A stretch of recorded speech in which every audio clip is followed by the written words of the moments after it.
Right, let me just turn this down a little bit. Okay, let's carry on with a little bit of the zero-to-quake-3 project. You haven't seen this before. The idea here is to try and implement as much as Quake-3 as possible using a combination of Haskell and Vulkan. We're going to live stream the whole thing. Just to recap where we are, last stream was a pretty cool one. We started looking at loading Quake-3 BSP files. A couple of oddities, but for the most part we got there. So this is, I think, Q3 DM3. It's kind of a bit weird, like it's all upside down, and there's some strange, like, I don't know how well you guys can see it, but there's like this odd kind of wobbling on the walls. It looks a little bit like depth fighting. It's not too bad in this level. Yeah, you kind of see it on the stairs there. Yeah, like aliasing. So there's another bug there. So I think on this stream, certainly to kick things off, just going to look at working through some of the kind of correctness and bug issues from our to-do list that we're accumulating over time. The easiest actually is, if I just fire this up again, you notice that everything's at like a strange angle. Couldn't really understand what the hell was going on there on the last stream, but it turns out it's really annoyingly obvious. So I just did a little review of the code afterwards just to see what was going on, and we've left in our test rotation from when we just had a couple of triangles on the screen. So this is a really easy fix. I just literally replaced the model with the identity transform. So if we do that, get that to recompile, that should fix this bug here. Yeah, so I think everything might still be upside down, but at least, you know, it's kind of perpendicular with the X and Y plane. Is that upside down? Yes. Pretty sure you can't walk upstairs like that. If we flip it over, yeah, like that's what we should be seeing. So, oops, can't quit this. There we go. That's done. That was easy. Oh, what's going on there? That was odd. Oh, I think it didn't like it because there's a start here. Anyway, so let's refile that to today.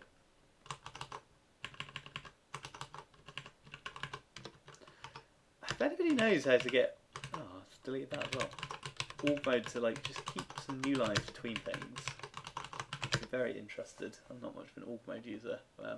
Anyway, so yeah, everything's upside down, and I think that generally points more towards the fact that Vulkan has a quite different coordinate system. So there's a nice blog post here on Matthew Welling's blog that kind of discusses this. But what's more important is it comes with basically a correction matrix that you can use. So there are two things we need to do. One is the y-axis in normalized device coordinates is flipped, which I think just basically means that this maybe is a result of using a left-handed coordinate system. Not sure if that makes it left or right-handed, but you can see here, traditionally in OpenGL the y-axis would go up, but now it goes down, which would kind of make sense. This is why everything is flipped. And you can correct that in shader space if you just negate the y, or you can use this correction matrix. The other thing that's doing here with this half, I think it's the half, is changing the final depth coordinate of rendered fragments. So again, in OpenGL, I think it's -1 to 1, but now you have to use 0 to 1, or it was the other way around. So let's try wiring that correction matrix in.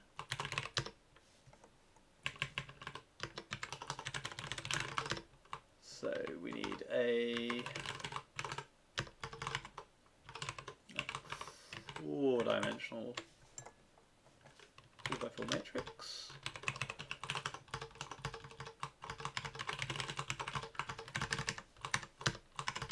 see if this is the right way around.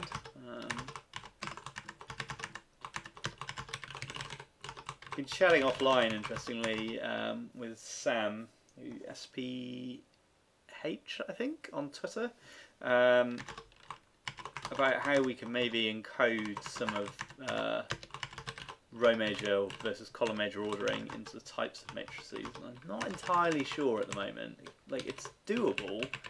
I'm not entirely sure what it is we're trying to encode just yet, so I've held off on that. But I think he's looking into doing that on his fork of the code. And yeah, I highly recommend, actually, on that note, anybody, you know, if you want to grab a copy of the code that we're writing, go ahead and grab it from my GitHub and, you know, have a play. Graphics programming is a lot more fun if, you know, kind of get your hands there. Whoops.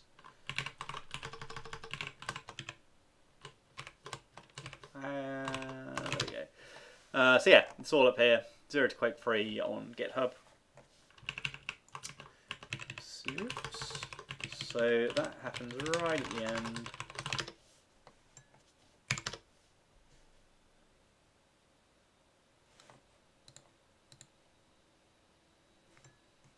I don't have linear imported.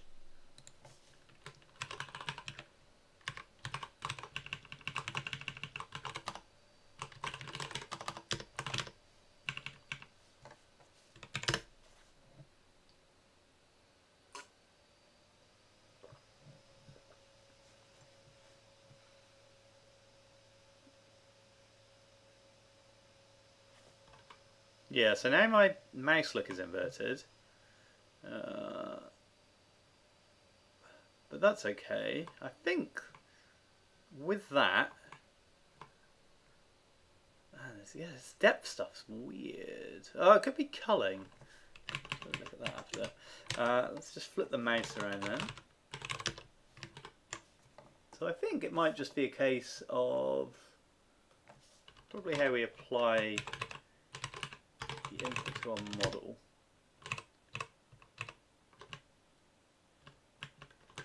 Everything has to be negated now.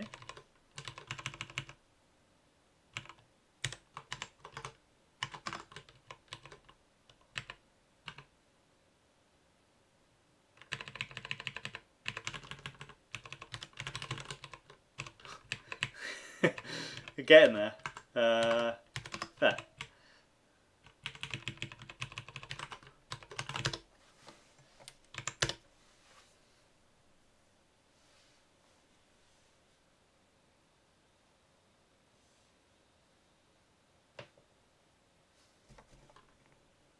So that feels natural to me.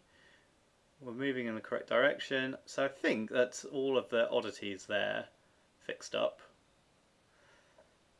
This depth stuff is ugly, so I think we're going to have a look at that next. So I'm happy to check off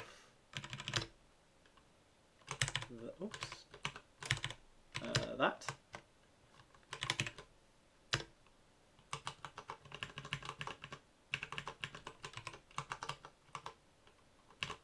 Maybe I should just give up having new lines.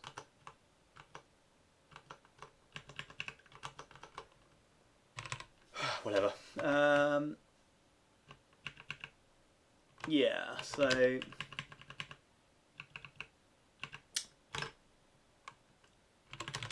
curious if our vertex shader. It's interesting that the vertex shader. We have to swizzle out of Quake-3's strange coordinate system, which is Z and Y are transposed. But usually you'd have to negate the Y, but I guess, yeah, because Y goes, we are using Y going down now?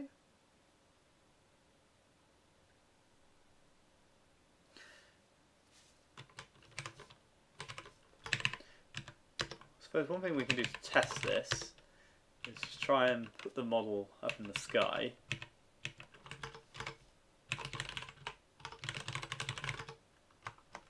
So there's a lens into a 4x4 matrix into its translation vector, which is quite nice. So let's just put that 1000 units vertically. Oh, we've already used that once. And let's see if this goes up or down. I would like it to go up, I think. Yeah.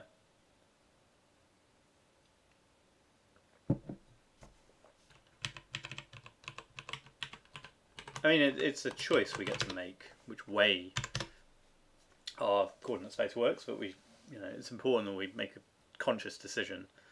So we've got some expectations, and I think I'm going to choose positive x is to the right, z positive out of the screen, y positive vertically up. So that put the model up there. So yeah, I'm kind of happy with everything. I don't know why we didn't have to negate that y. Not to worry, let's not think about it too hard. Right, Z fighting. So one guess is that we're losing a lot of precision by using a very, very large far plane. So we could look at the quake-free source and try and work out what far plane they use. I'm actually going to look at backface culling because it kind of looks like there are two polygons being rendered that are completely coincidental. How have I been finding working with Haskell and Vulkan? Haskell, great. I mean, I've been a professional Haskell programmer for about 6 years now, so I love the language. Vulkan has been quite tedious. It just requires an awful lot of handholding, and that's kind of, it's meant to be a very low-level, performance-heavy API, so they're trying to assume as little as possible, I think. But for the most part, it's all kind of making sense. We haven't had too many surprises along the way. So culling is going to be part of our render pipeline, I think. Nope, that's wrong. What about the render pass? Not on either of those. I don't believe that.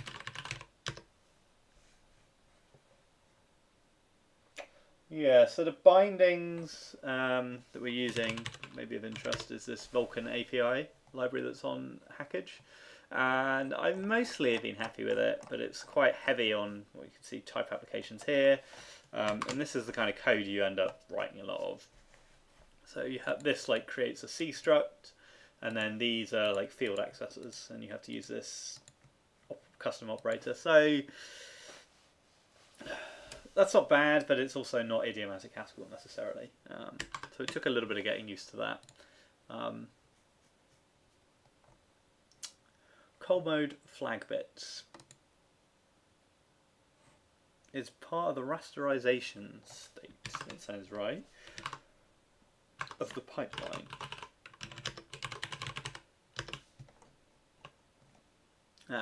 So we've said what the front face is, but we haven't actually enabled culling, which is just cull mode.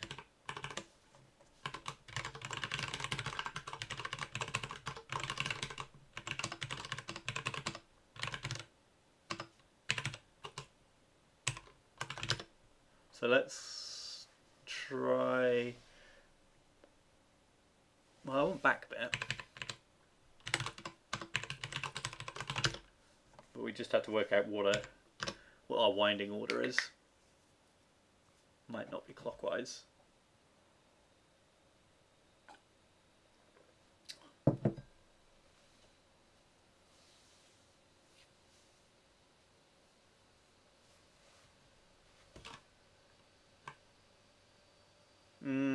Okay, that's wrong, because we're seeing like the outside walls, and when we go into the level, we see through the level. I've still got some of this oddity. Yeah. Anyway, but that's just fine. It just means our winding order is wrong. We use counterclockwise winding.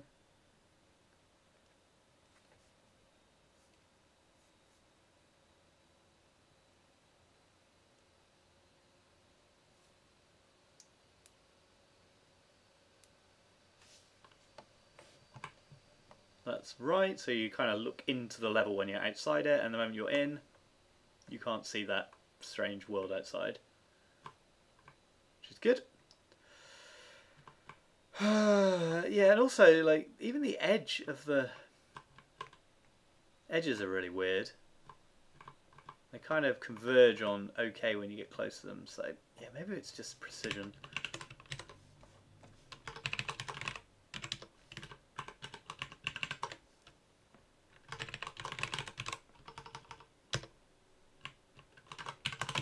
Let's take an order of magnitude out of the file plane.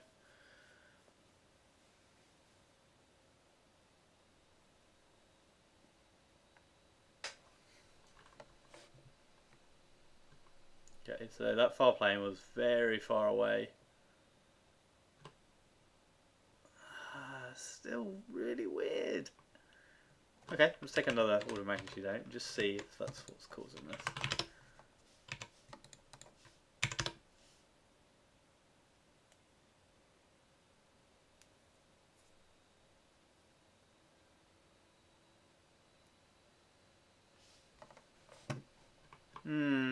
Okay, so that is, you can see our file plane now. No, everything's still messed up.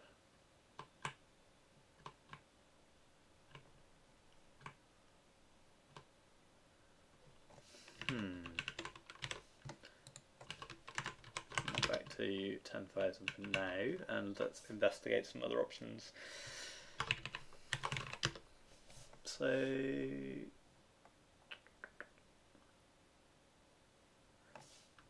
part of our pipeline, how are we doing a depth test?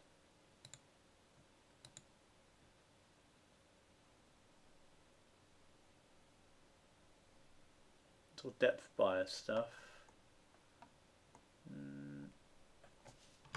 Pipeline?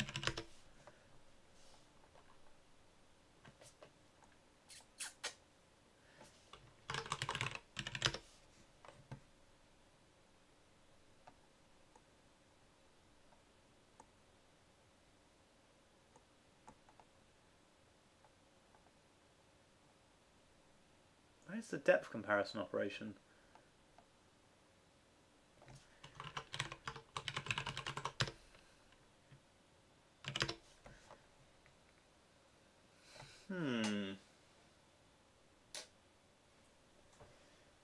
I am indeed building a Quake-3 engine. That's the plan.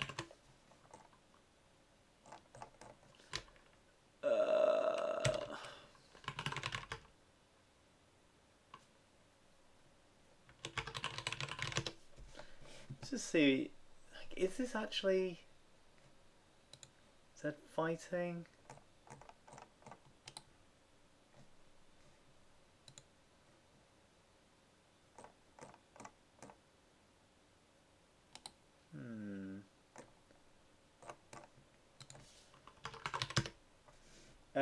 So I'm using Ivy, and there's an extension called Child Frame, which is what gives me this funky floating window. Yeah, like that fighting is usually a precision thing. You get something like that.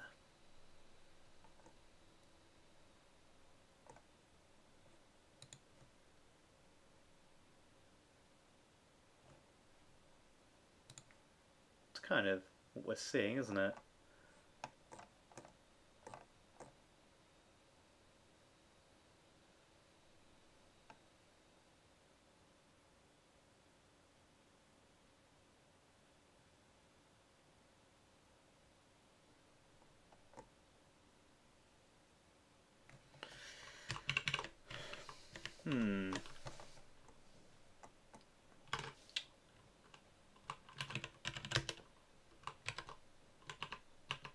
So we create our depth image with a variable format.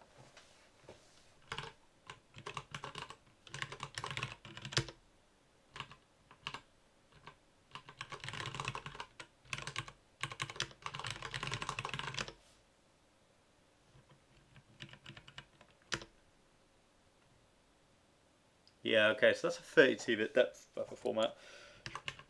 Can we do better than that?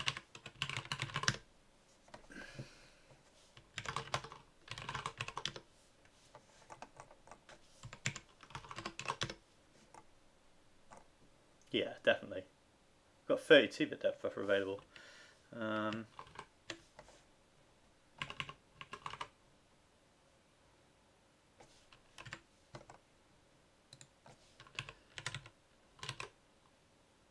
unorm doesn't look good either. Should be just like, why are you using a quantized depth buffer or something?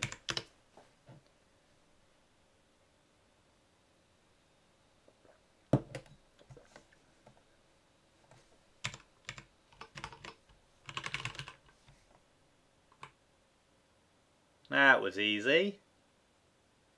That's much nicer.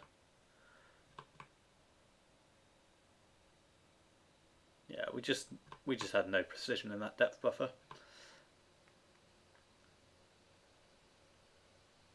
Crisp.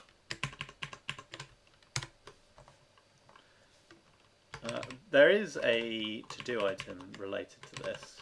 I wonder if we should go down that path now.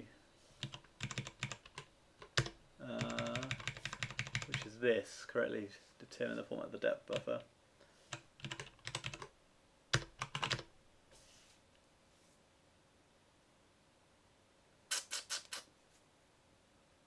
It's bitten us once, and somebody else has mentioned it to me. I think we should do this properly. So right now the problem is, well, it is a problem actually. We're hard coding and assuming that whoever runs this has access to a 32-bit depth buffer. Now I'd be surprised if you didn't have access to a 32-bit depth buffer, but in the name of correctness, let's try and determine that properly.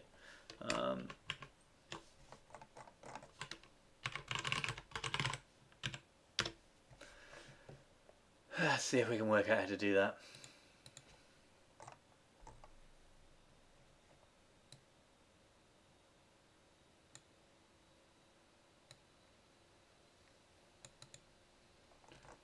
Oh, actually, that's like the PDF spec, much easier to get through.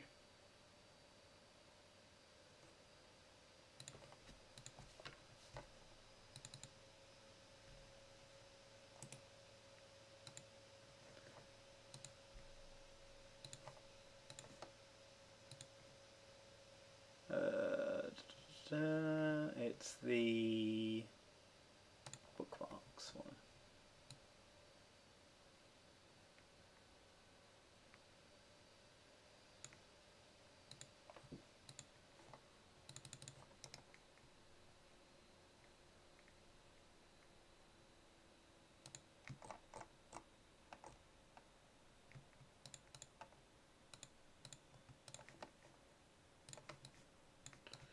Create image, create info,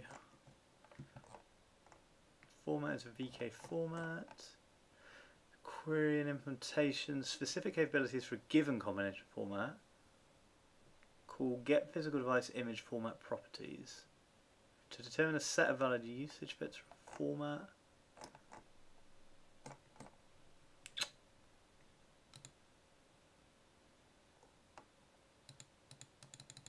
Well, that's useful. Link doesn't work.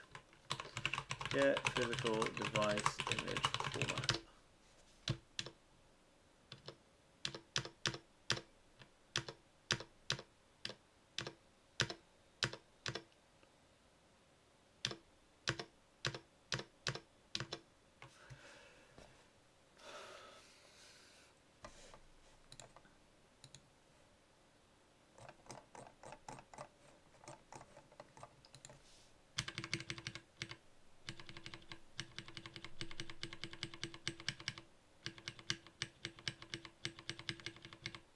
Trying to have a look and see what I can assume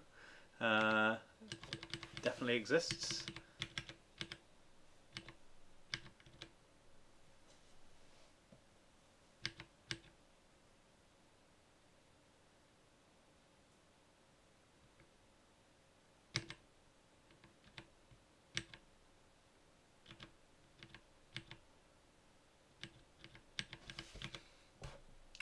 Depth stencil formats are considered opaque and need not be stored in the exact number of bits.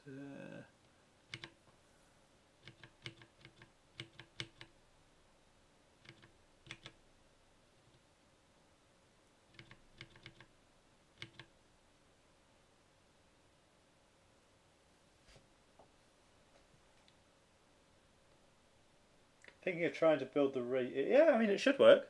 So the easiest, well, you've got two options. You can just drop in and try and do Cabal new run. So just like I'm doing down here. To get all the dependencies, if you're on Nixos, you would need to enter a Nix shell. So for me, in my normal prompt, I just type Nix shell, which will drop me into a development environment, which gives me all the dependencies. So yeah, like have a go. If you can't build it, just drop an issue in, and I probably won't do it on the stream, but I'll have a look at it. Oh, cool. So you are on Nix. So yeah, just drop into a Nix shell. It should work.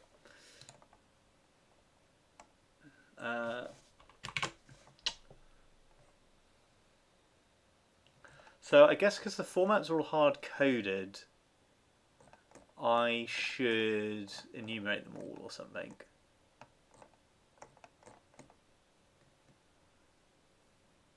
To query supported format features which are properties. Yeah, again needs a format.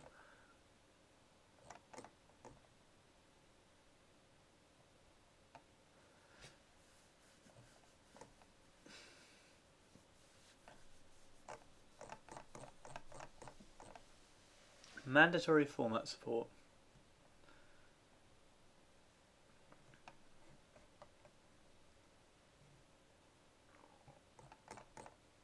You can do like all sorts of things though. Okay, let's pop over to the Vulkan tutorial and see what's suggested there. Is it in here? Depth buffering.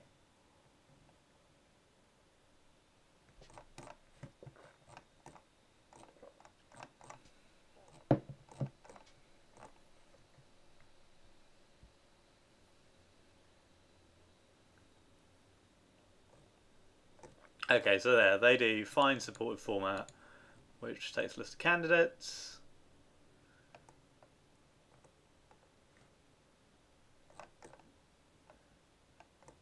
And yeah, so they're looking through these known formats and looking for optimal tiling, and it can be used as a depth stencil.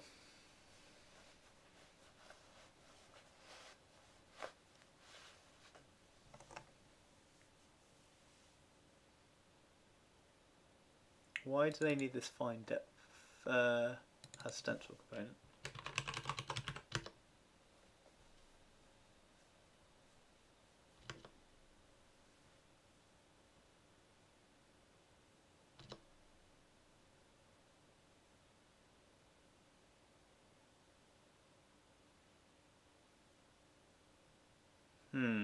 Okay.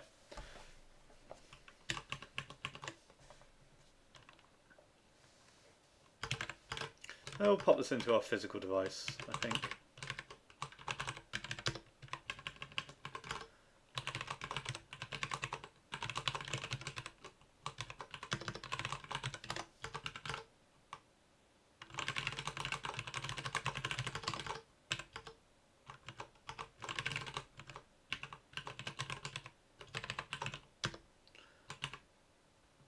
That needs a, yeah, just a VK format.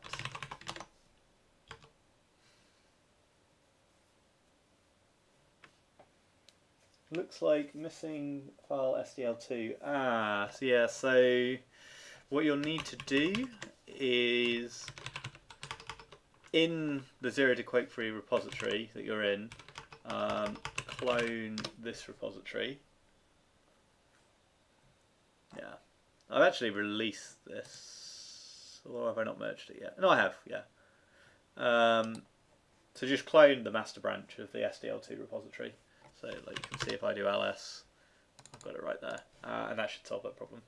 But yes, do open an issue and I'll fix that properly.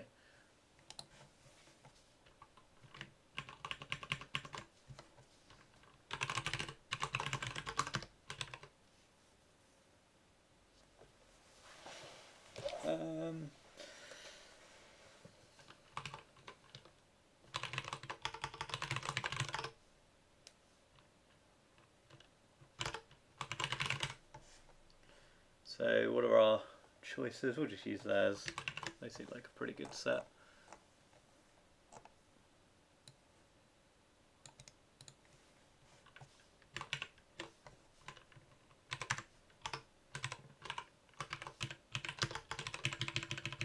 So I'm just going to do this with a really simple recursive function.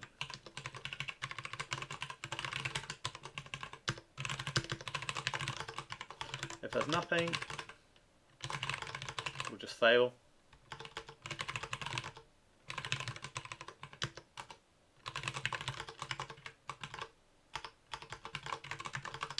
And if we get one, we need to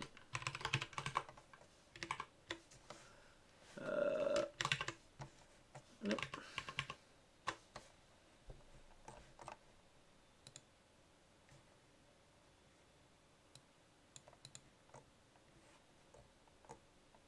Gonna guess it's that. Yeah, get physical device format properties. Oh, I'm on image format properties.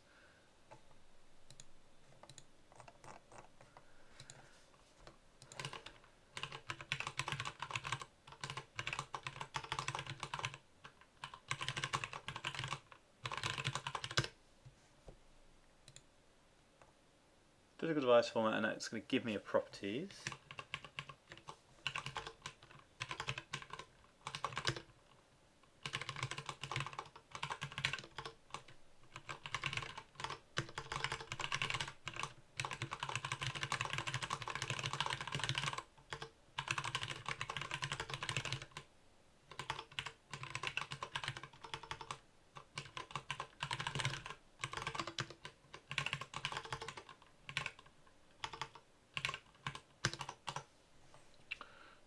So what's in format properties?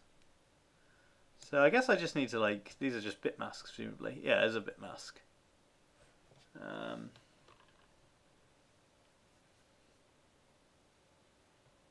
So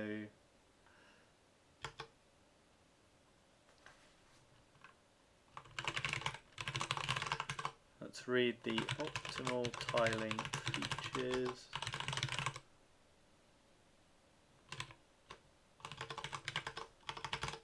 And that with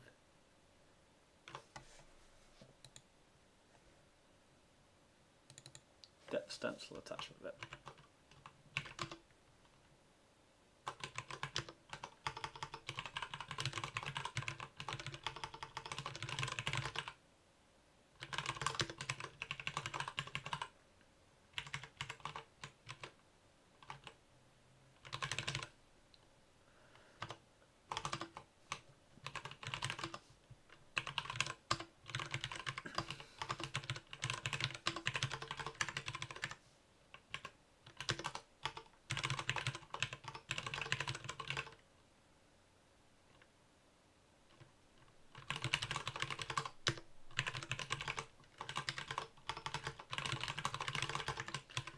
Tidy that up a little bit.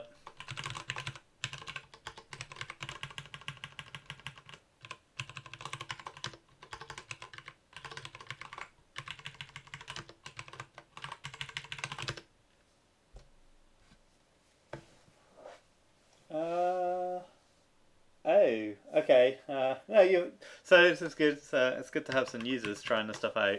For the Vulkan one, I don't actually know why I've got that. I guess I checked it out locally because it's not packaged in Nix.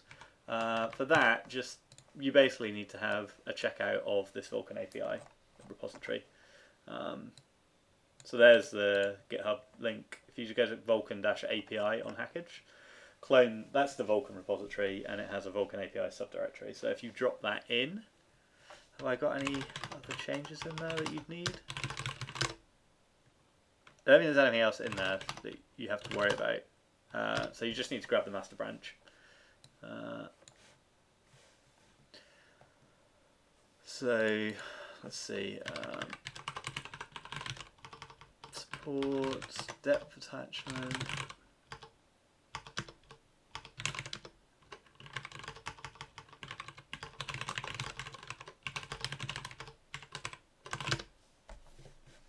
What else are they testing in here then?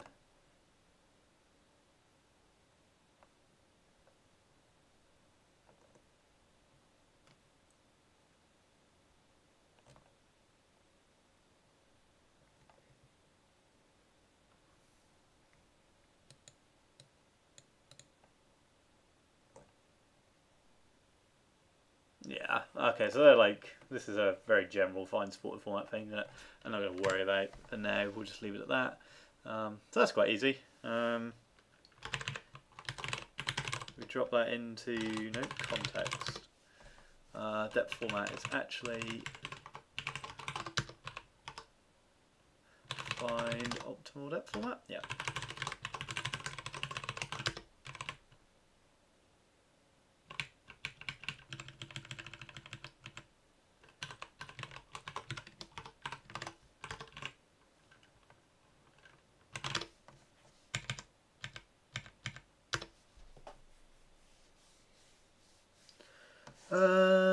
Right.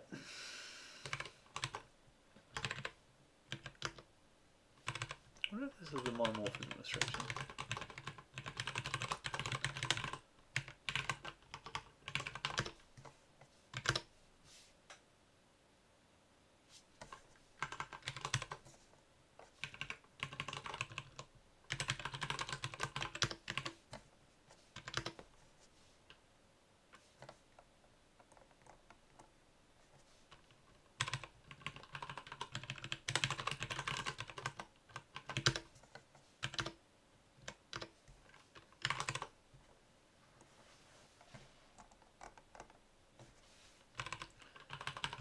Jump through some hoops to see if GHC is going to accept this definition.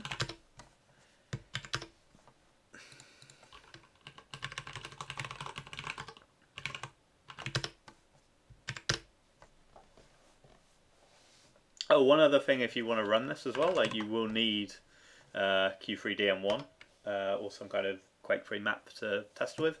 And I can't distribute that, but if you grab the Quake-3 Arena demo, you can unpack it and get a BSP out of that, or you can just like search for a public BSP file somewhere. You should be able to find them quite easily.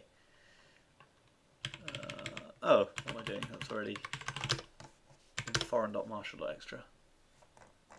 I can peek.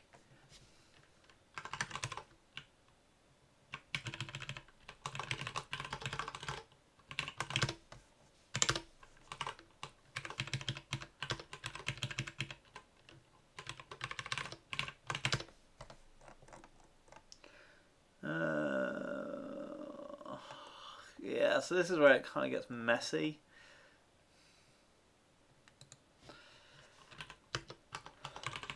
Like, things just don't infer with this library, and that is a pretty big red flag to me. So, what have we got?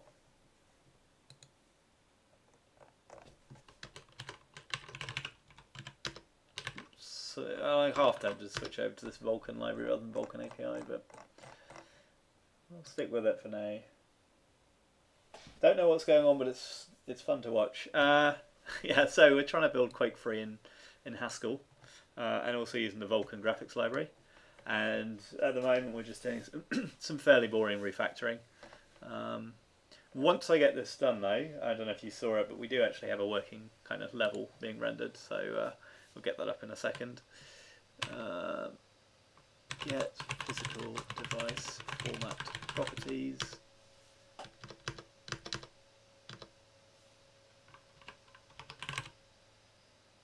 don't want this 2.1, I just want the normal one.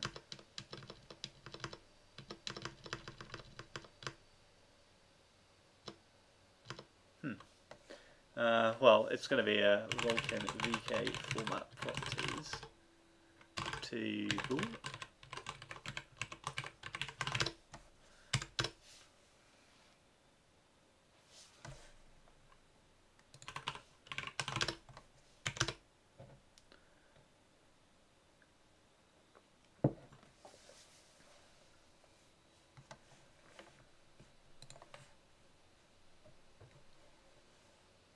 oops.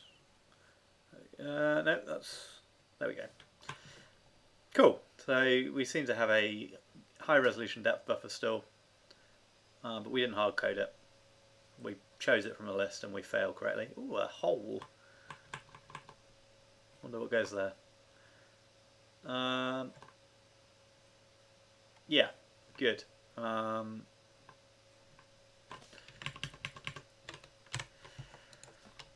I think we can check that off.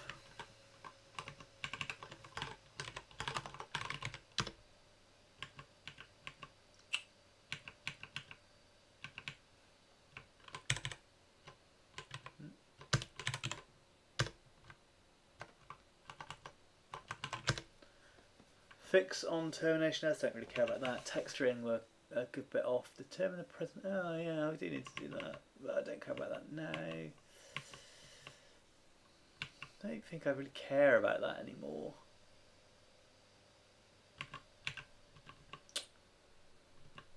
Let's see if we can remove this vertex coupling. This is pretty cool. Keyboard sounds, yeah. So, plug. It's a Ergodox keyboard. Very clicky. So yeah, let's remove this quake-3 vertex coupling. So the problem here is we have this Vulkan buffer, vertex buffer module, which is meant to represent the general concept of a vertex buffer, but it's got a dependency on quake-3 BSPs and vertexes, which is weird. Like, that's obviously not general at this point. Did I remove the memory type flag check for depth images? That's a good question. So before we move on with that, let's have a look.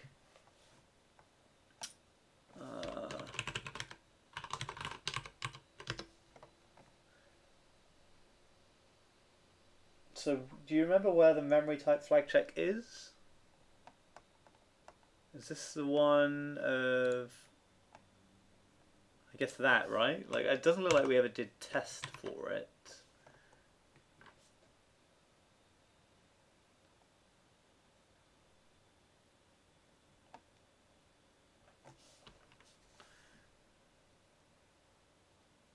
Or is it? Yeah. So I don't think we ever did check for it. So it might be okay. I'll leave that open. Yeah, so like, where is the coupling coming from here?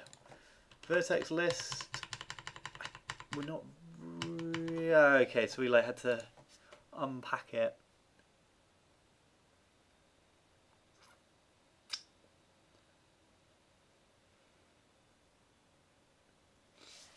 Well, not worry about that one for now. What about vertex then? So here I think, oh, we don't actually have that coupling.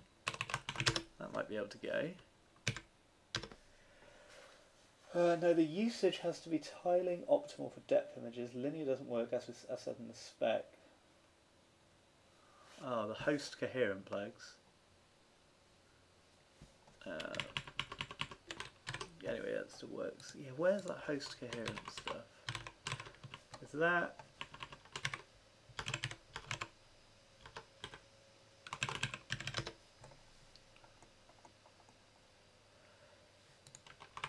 That'll be this one, right?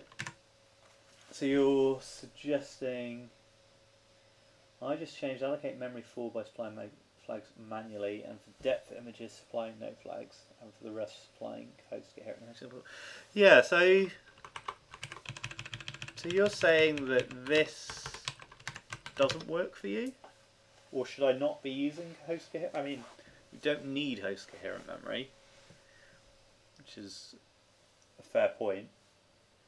You're always requiring it. I think you don't want to require it for depth images, yeah. And if you needed to do that on your machine, then that sounds like it's definitely not something that's required. So yeah, I think you're right. I think the right way of doing this is just passing it in. So let's do that.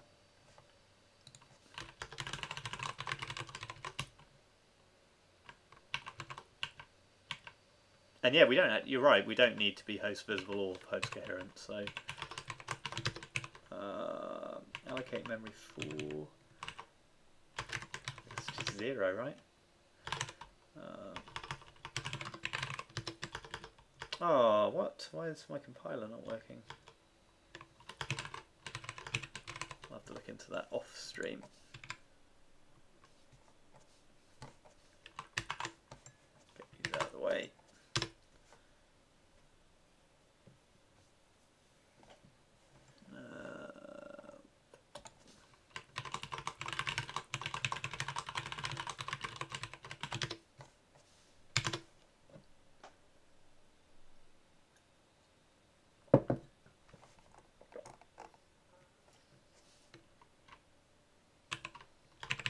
Where's that suddenly broken?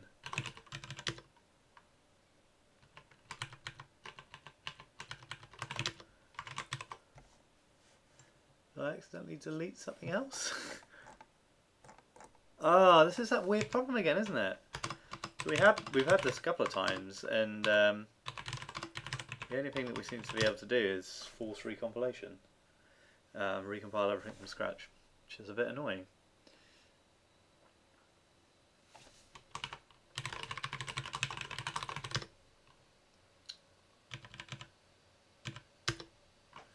So yeah, when we create a buffer, we're going to pass. We're just going to keep this for now, hard coded.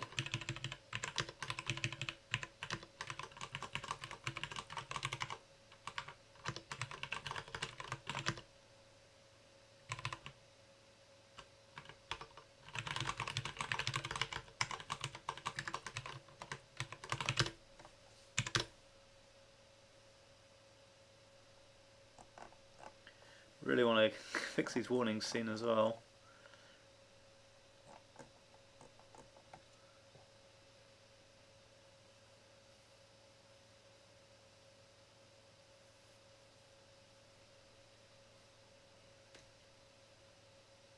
Oh cool, that was it. So buffer's the only place where we ever assumed some memory requirements.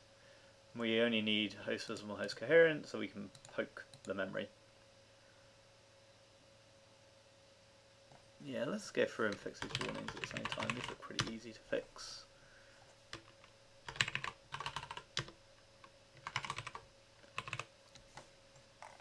Wow, yeah, we've accumulated a lot of noise.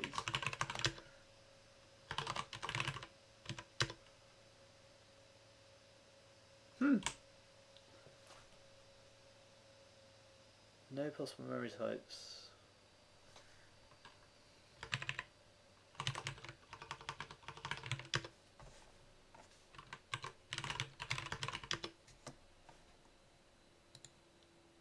It's probably here, isn't it?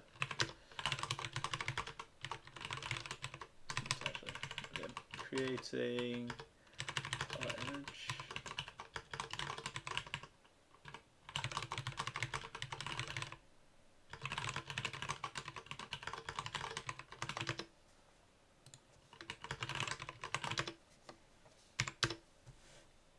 Oh, I still put that force recompilation on.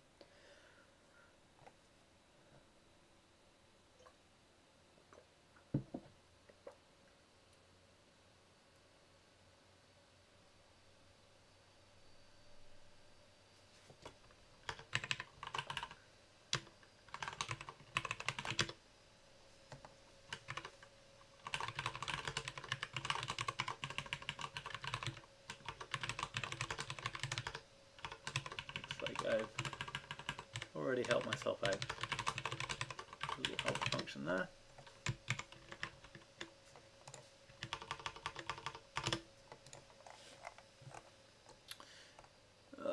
Let's have a look. Index buffer.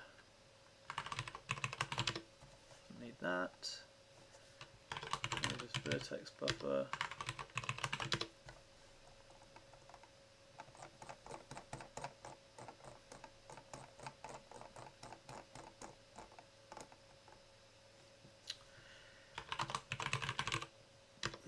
Got the same again.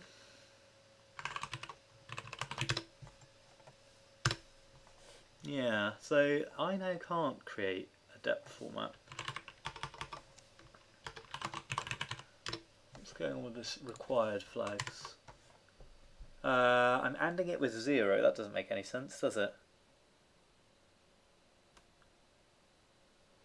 I need to supply just all ones. Yeah, so you're right. I just set required flag for depth buffer to 1. 1 would be a particular bit field though. VK memory property flags.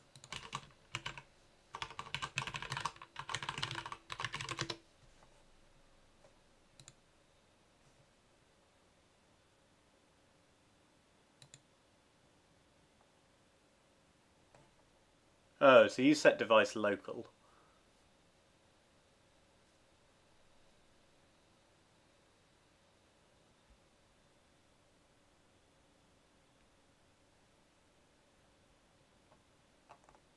We kind of want, like, it can be, I don't really care, but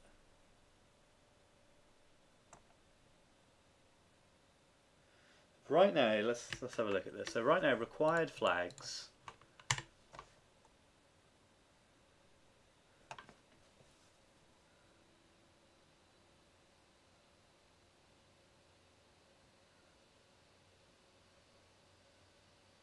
Yeah.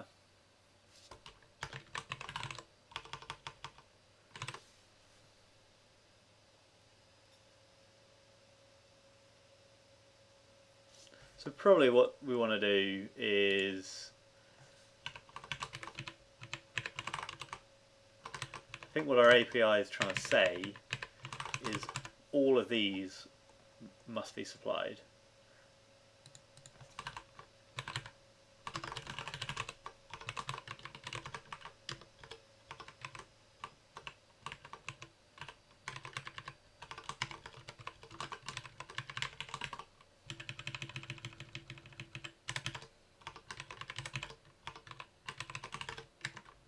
It's actually that's actually suggesting that the other usage, which uses a bitwise OR, is incorrect.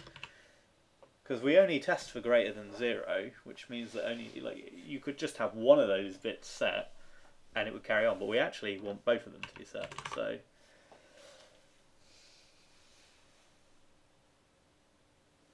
yeah, so I'm saying I want 1, not 0, and I don't want 1 because I prefer 1.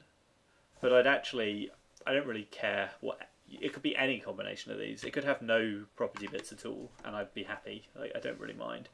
So yeah, so if we have required flags be a list, I can now give it an empty list, which will in essence skip over this guard entirely. So someone says, what is this strange syntax? Context, isn't it? What is this strange syntax? So it's basically just a chaining operator. So whenever I write log message and then star arrow thingy, I could have done it in do notation like that, which means do this and then do that. Another operator that does exactly the same thing as that one, but I'd like to be more general wherever possible. But it basically means run this action and then run this action, and I'm binding this to image view, and this kind of points at what I consider interesting. So image view is actually going to get bound to whatever this guy returns. However, if we have a corresponding operator going the other way, which would bind image view to whatever log message returns, which is nothing interesting. Hopefully that clears that up. Okay, so let's see, image has no requirements, and our buffer requires both of those.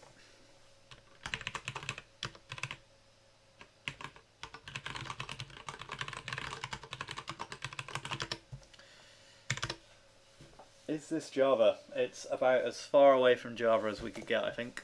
This is Haskell. Oh man, this compilation error is biting us again. Just have to recompile everything from scratch. Let's clear these up while we're waiting. Don't need that. We don't need unless.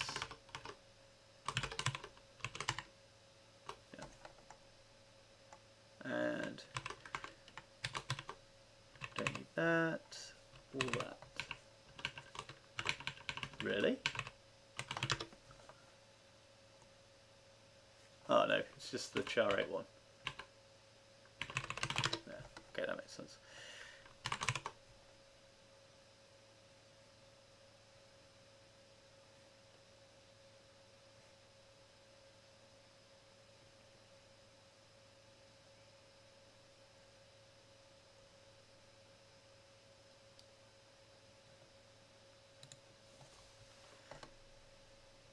Good, we're back in action. This is all working.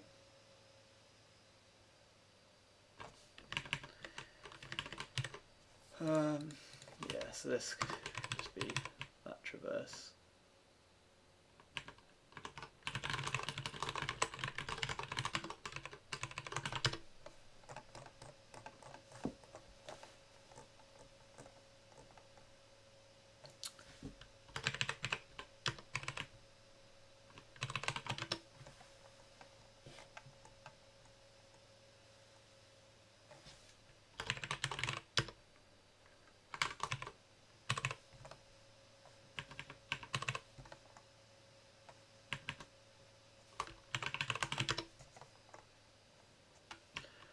identity and translation.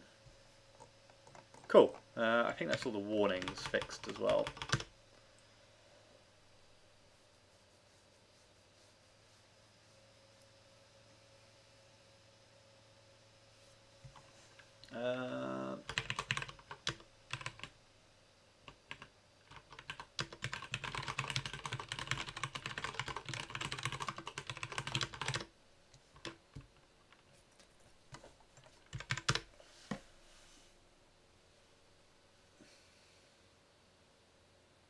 Lorex, what GHC version are you using? That is very strange though.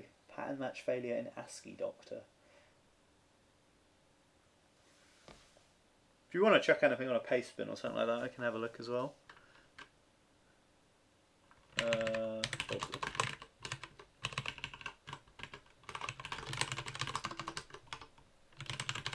Because yeah, I mean, if people can't build this, then somewhat pointless.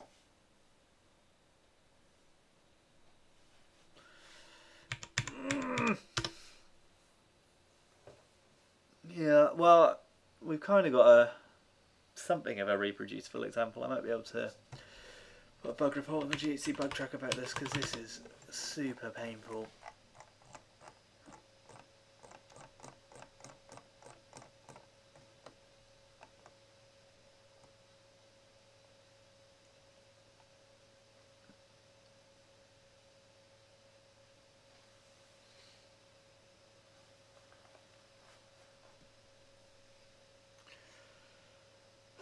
Yeah, so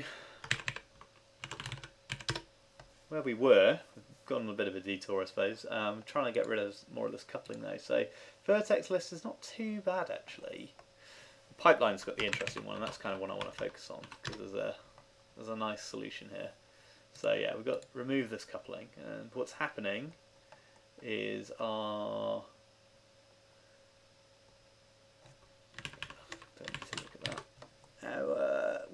yeah, so here's some coupling, working out the stride size, and also these bindings. So I'm going to make, how should we have this?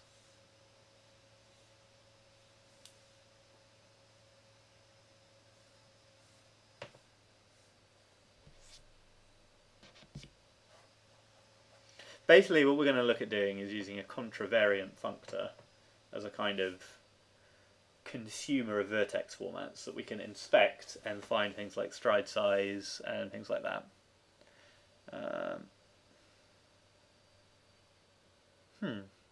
Yeah. Let's put it in vertex format for now.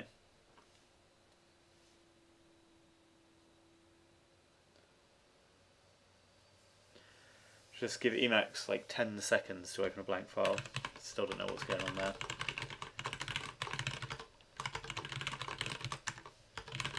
So a vertex format consumes or describes vertices of type V.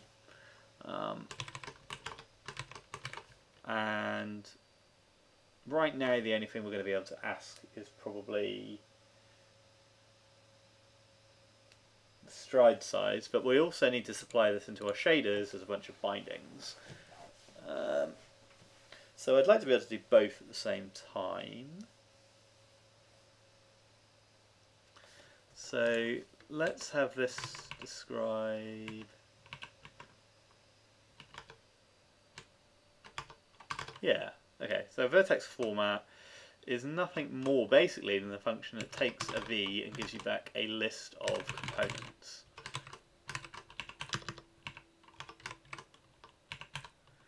And what is a component? The only thing we care about really is its format. And that actually tells us its size. So it's actually really just a mapping to formats. But we'll be explicit in calling components for now. We might want to put more information there. So let's have a look. What am I going on about with these contravariant functors?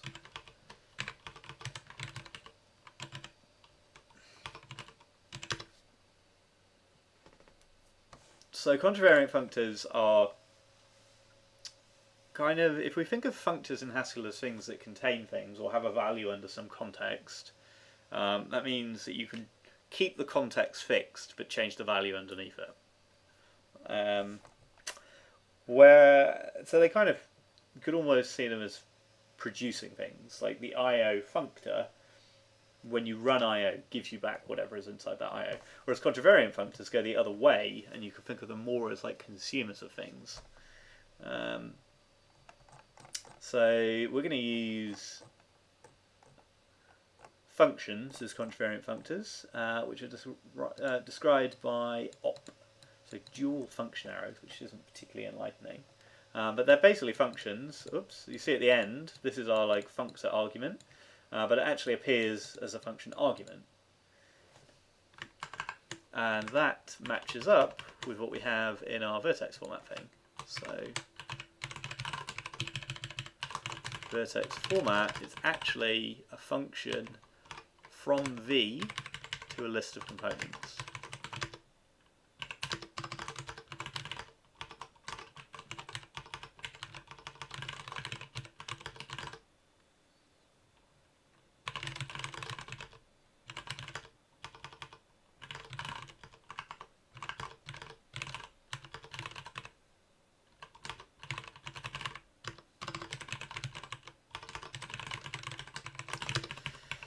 Okay, but we're not going to expose this kind of information. We're just going to give you a type vertex format. So we need some way to introduce these things. So we've got two formats here. Let's call one of them v3. v3 s float for now. We could use type classes or stuff, but this will probably do the job for now. So that is a vertex format for v3 C floats.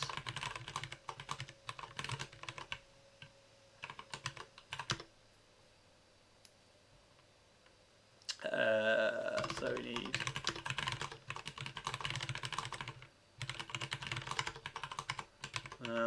I'll depend on the contravariant library. I can't remember. So we did merge this into base recently, but I can't remember how much. Yeah, we're going to need all of that. And we're going to need... That's just that, isn't it? Oh, what am I doing? Import qualified. There we go. And...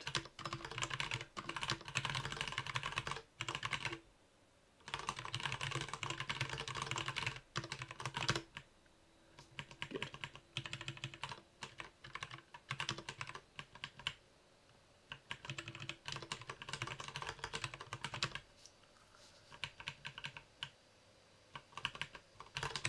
Do it that way.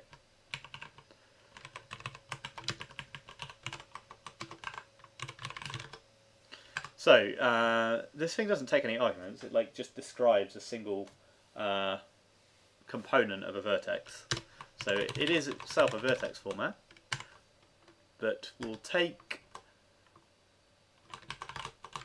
We said these things are functions, remember, and they're functions of this thing. So it's given a vector. We don't actually care about what that vector is. We're pretty much only using it for its type, and that gives me back a vertex with one component whose format is R32, whoa, R32, G32, B32, S float.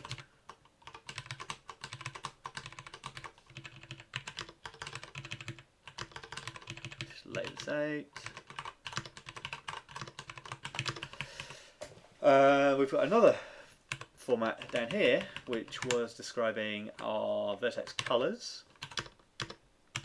And that is a three-dimensional vector again, but this time containing 8-bit uints, which is just a fancy way of saying word 8. Yeah. So this is also a vertex format, and it's in exactly the same way.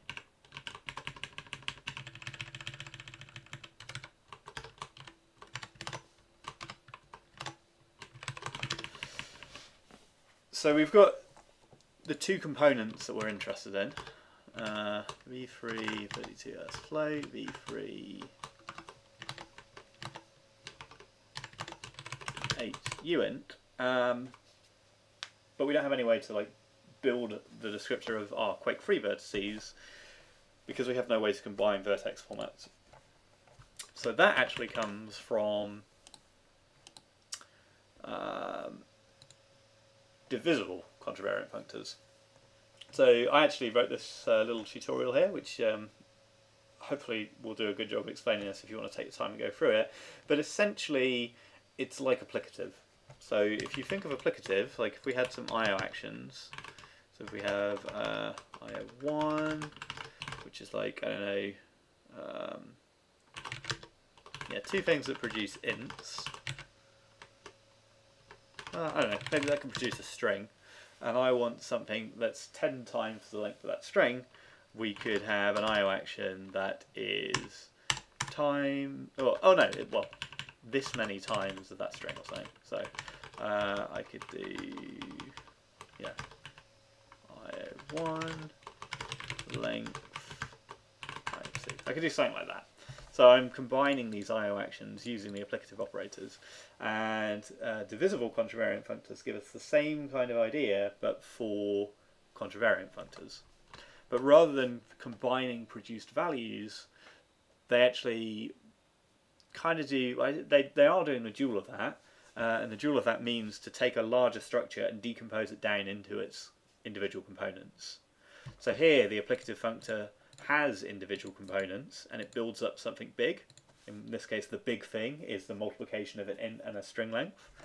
So a contravariant functor is going to go the other way and start with the big thing and split it apart into smaller things, and in this case the smaller things are these individual vectors.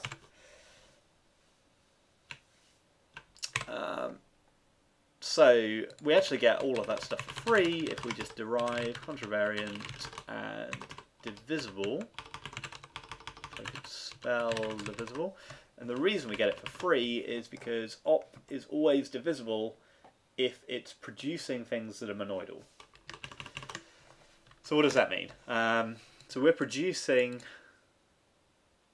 that's the wrong way round. Yeah, there we go. We're producing lists of components from these, and lists of course are monoidal by being basically a free monoid. So what this means is our divisible instance is going to combine these lists of formats together into a larger list of formats. So I can now start actually, it's going to be easier if we start using some of this stuff. So let's go over to quake-free vertex.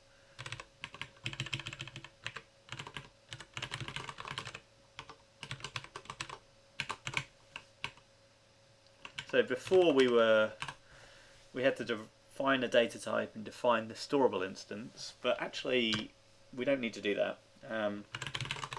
We can just define a vertex format, and that's going to come from 0-3.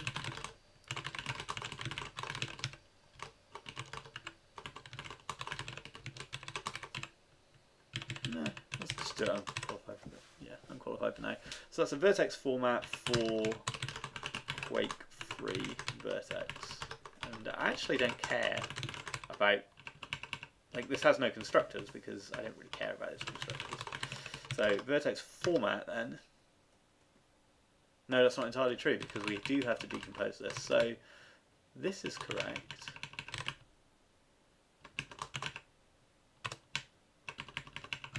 So this is a vertex format describing this composite structure, which is a combination of lots of vectors. And what I can do is divide that into its smaller parts and then use my contravariant operators to build a vertex format describing this. So what is that going to look like? We need, first I think we have to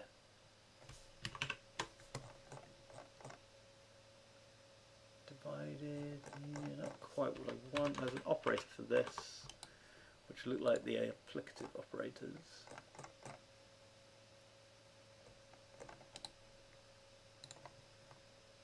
Is it in here?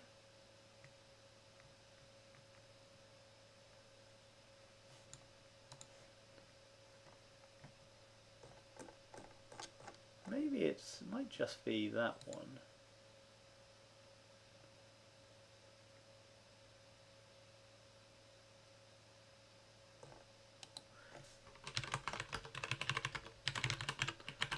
know Gabrielle's got some nice operators that works with this.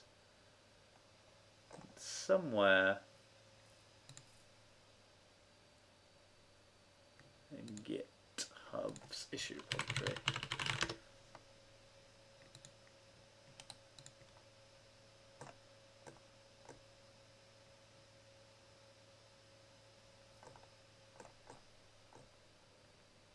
Okay, so that's like the magic missing operator that we need.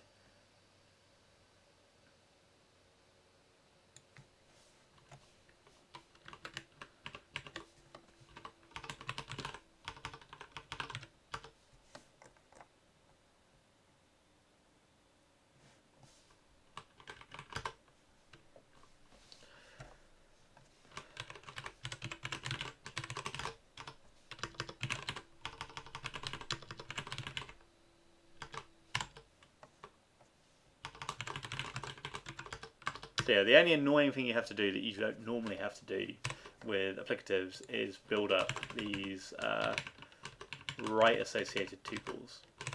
I'm just getting the buffer in a sensible place. There we go. So yeah, you have to build something up like this. But you could imagine doing this completely generically, and maybe we'll look into that later.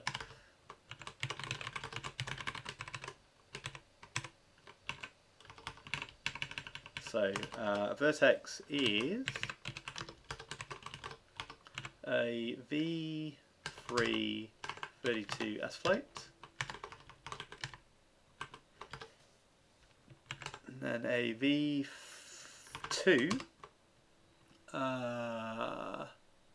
32S float, which we're not actually using at the moment. Lightmap UVs are also 32-bit signed floats. Normals are 3-element signed floats, and then colors are V4 8 uint. So yeah, this is slightly wrong.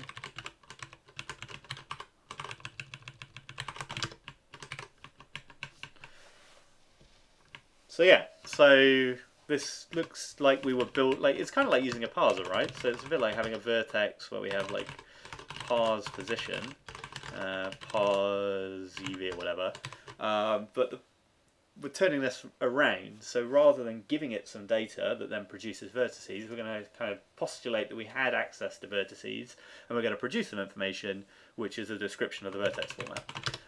And why this is cool, I mean it's already kind of cool to use contravariant functors in the first place, but now we can start to ask questions about these vertex formats to get information. So one thing that I might want to ask is stride size, right? Like how big is a vertex format for some arbitrary vertex V? Well, that's going to be a number of bytes. The vertex format, in fact, actually, you know what? Op is the wrong thing here because we're just throwing this information away. So let's kind of track that properly. I think there's a new type for that. I do want the one that's a monoid constant. Yeah.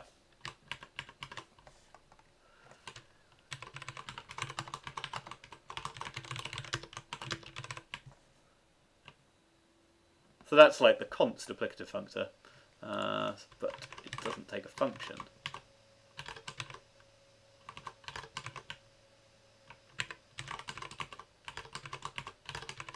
Yeah.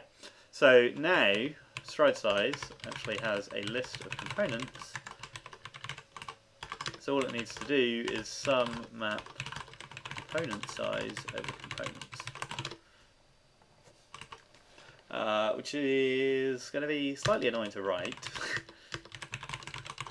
But we could imagine putting it in here as well. Maybe that's going to be easier. So what is the size of that?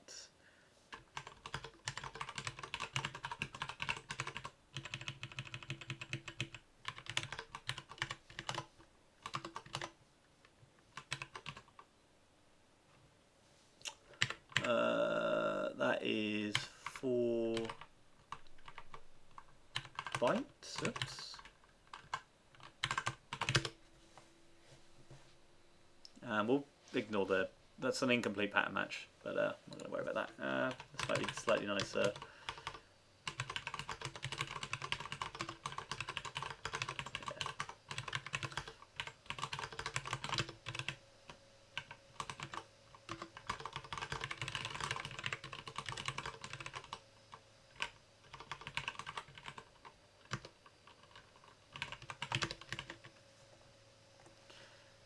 Let's put stride size in here. So the point of doing this basically anyway is we can replace this with vertex format stride size vertex format, and then we could supply a vertex format in.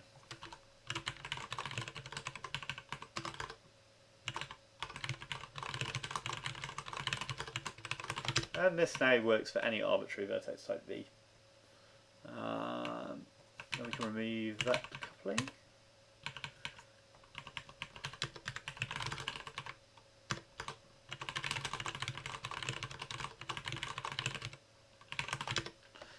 So what did we get wrong? Yeah.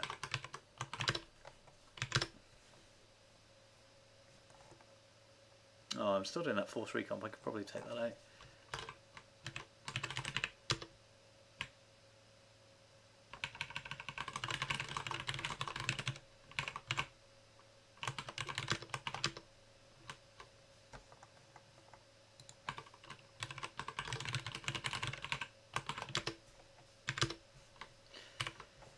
So probably also worth noting that the Contravariant library comes with a concept on top of that as well called decidable contravariant functors, which is the equivalent of basically alternative.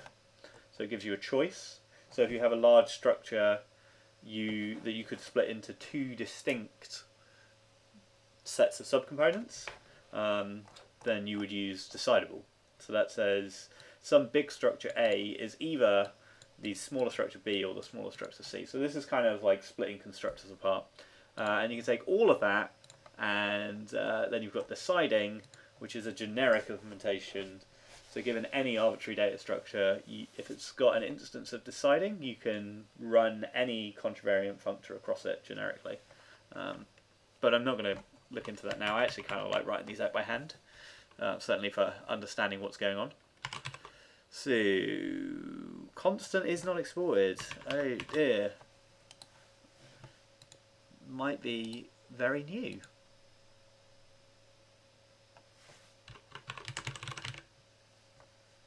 Add instance monoid m divisible const m.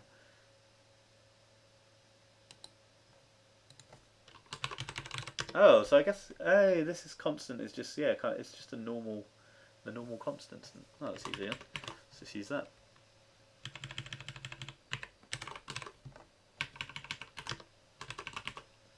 Yeah, that's kind of cool. So yeah, that makes sense. But that means that const is both contravariant and covariant, which is interesting because whenever you get the situation where something's contravariant and covariant, it means it doesn't actually contain basically any information about the type that it describes. It's kind of weird.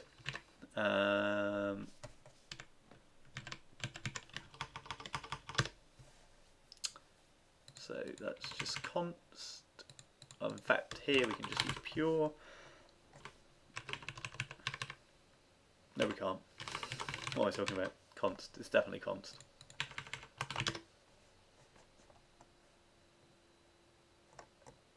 Got Vulkan.Vulkan.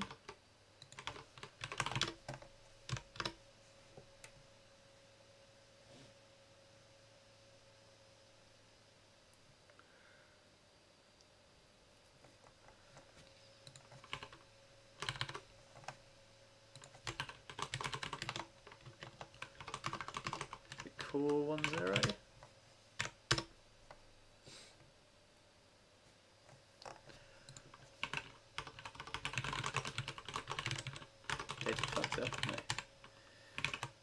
And we need linear stuff as well.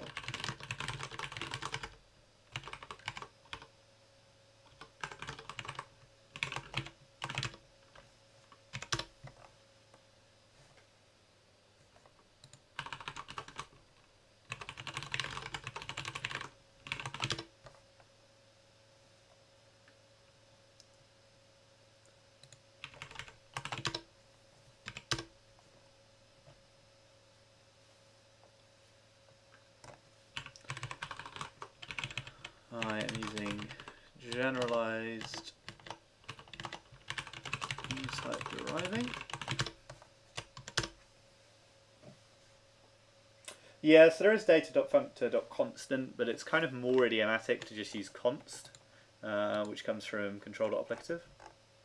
Oh, or data.functor.const, I didn't know about that. But it's re-exported from control.applicative, which is kind of where most people expect to find it.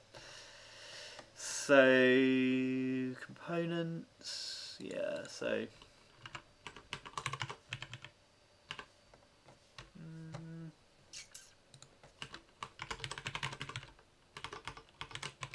we don't actually need lambda case because we're just gonna. There we go.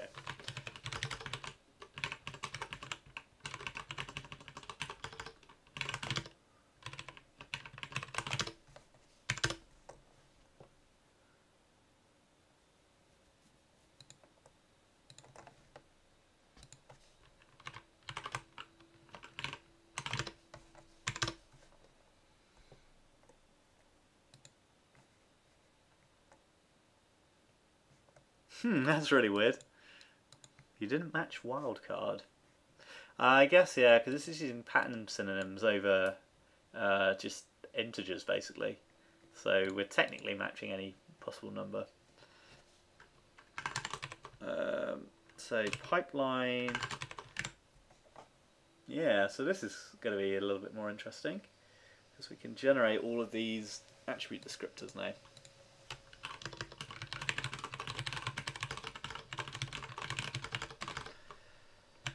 So I don't know what these things are. Let's try attribute descriptor.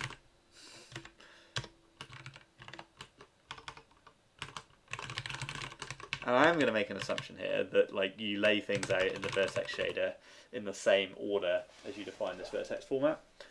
But at some point you're going to have to make these kind of assumptions. So let's go with that one.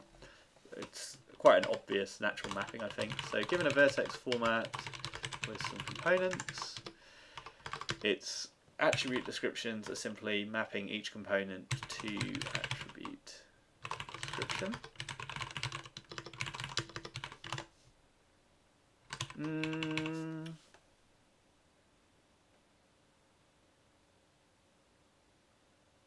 It's kind of like a scan actually, or is it a fold?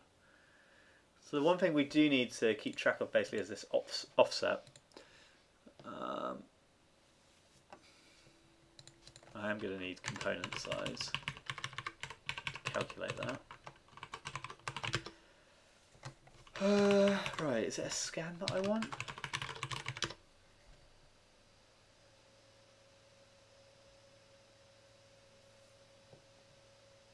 Scan would give me a list of offsets if I scanned component size over it.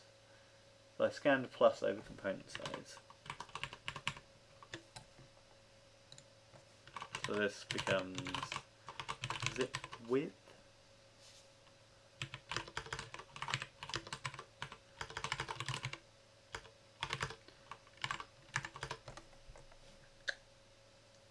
Scan al from 0. Oh, is this the one that? Yeah, cool. It uses that 0 first, which is what we want. Scan L0 map component size over components.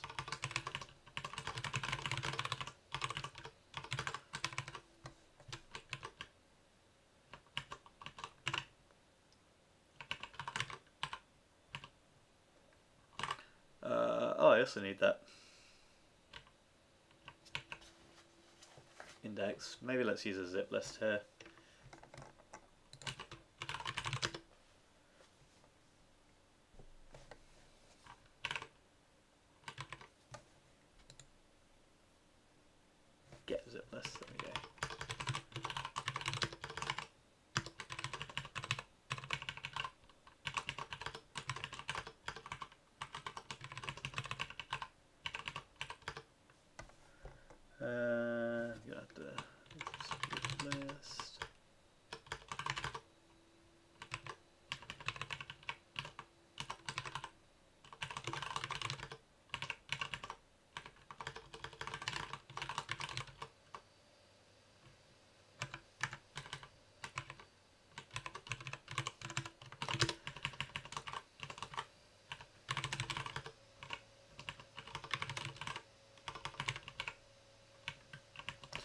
Maybe like the binding, maybe should be passed in.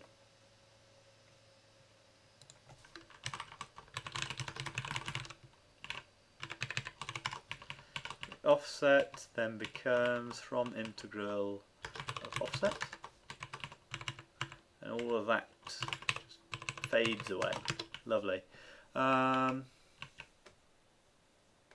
Yeah, I reckon we're going to surprise ourselves by having that hard coded. Let's put it in. It'll be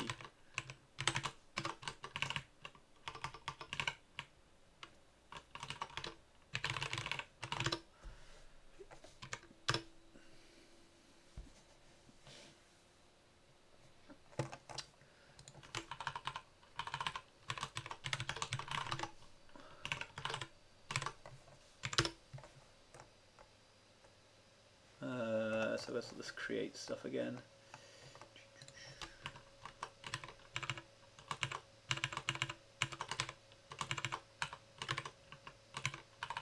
There we go.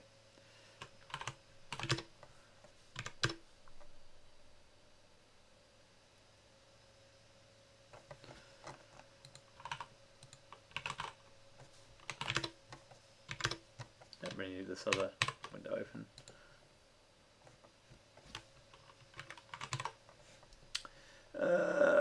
I don't know what I meant. That's really annoying. I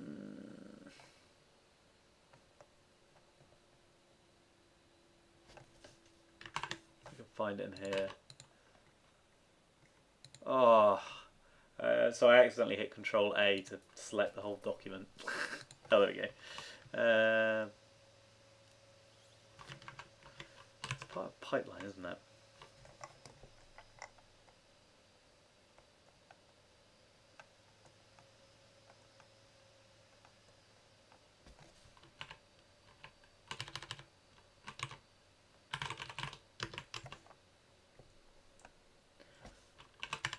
These are going into, oh, that's a nice, fairly unique string.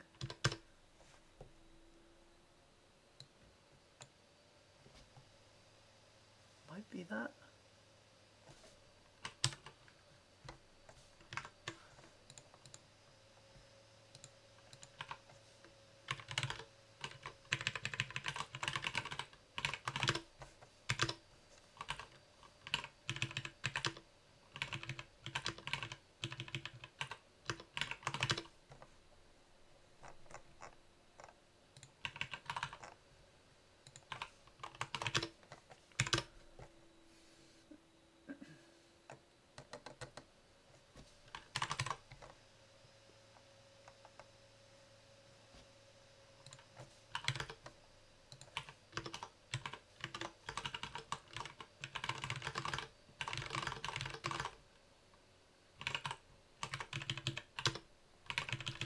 So this Vulkan API library really doesn't like inferring things, which is a bit unfortunate.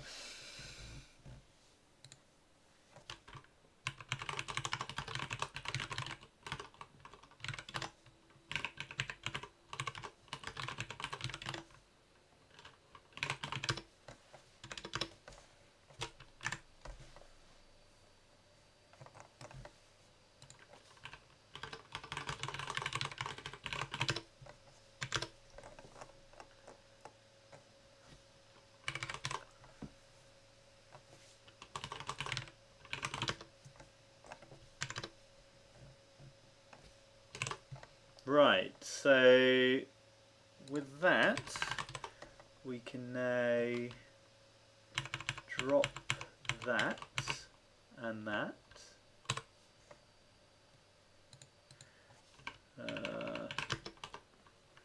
Vertex, what are these called? Vertex input attribute descriptions.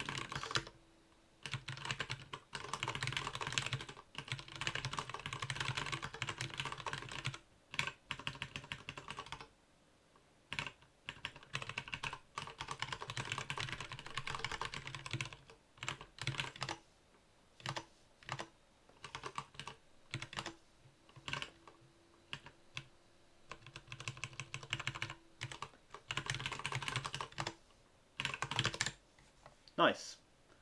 I've done the wrong list. Yeah, that was actually correct. Let's try again.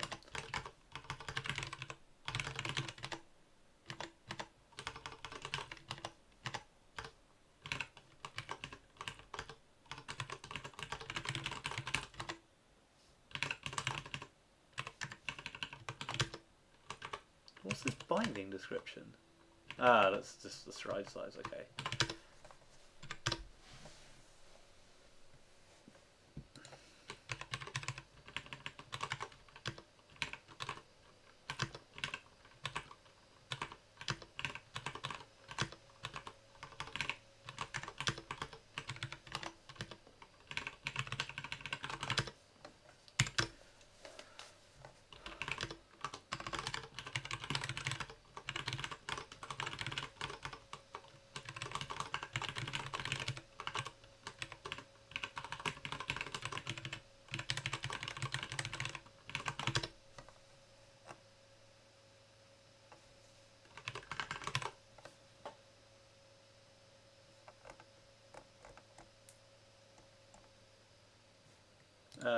This is attribute descriptions for binding 0.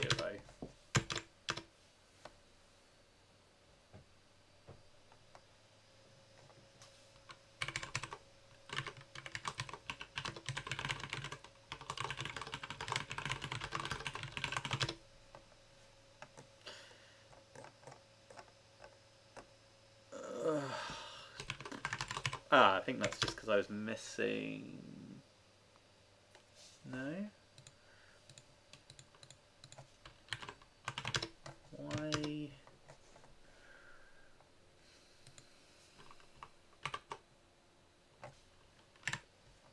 Why are you unhappy with that?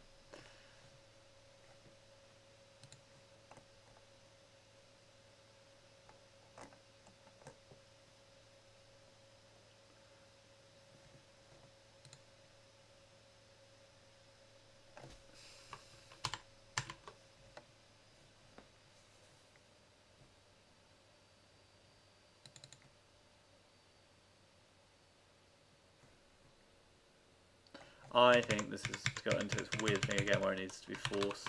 Let's try that. But this is nice because yeah, we now have no dependency on our Quake-3 module. So we've broken that out. Don't actually think. Are there any other problems? Yeah, so this is pretty cool. So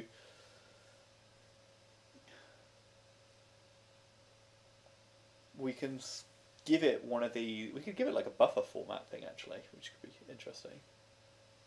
Yeah. So maybe let's take the same idea and use it there. Why are you unhappy with this?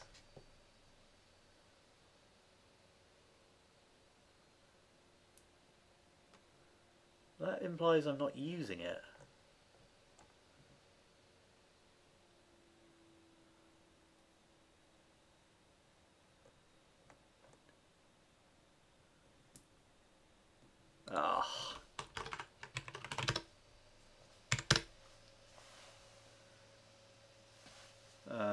Yeah, so why don't we do the same thing for buffers in a buffer format.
Cool, so now it's complaining that we didn't specify our vertex format, and that's just quake-3 vertex format.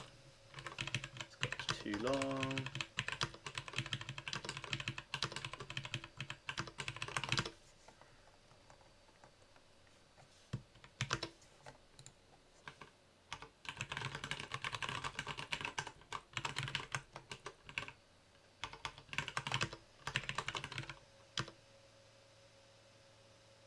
That's a shame.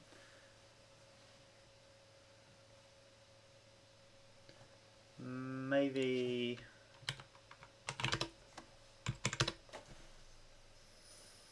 one way or the other.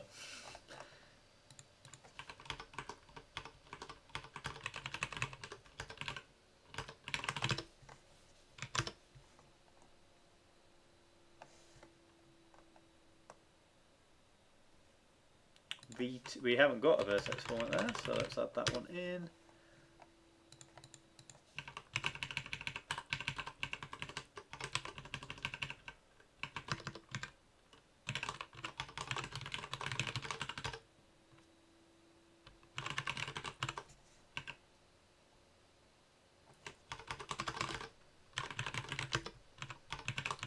Repeating ourselves a little bit here. So this is vertex format, const, pure, component.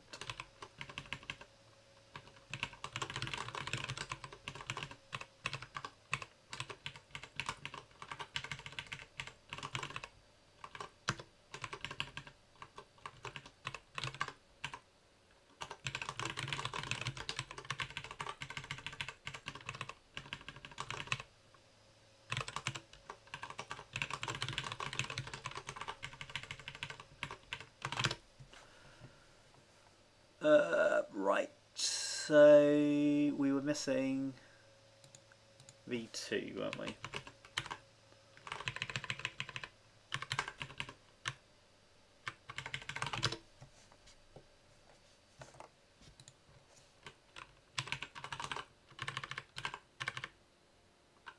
Yep.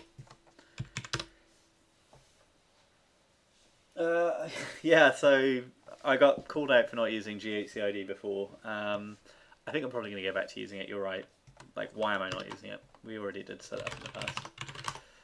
As to what editor I'm using, I'll just chuck this up here while I get GHCID set up. It's this awesome Emacs configuration called Doom Emacs.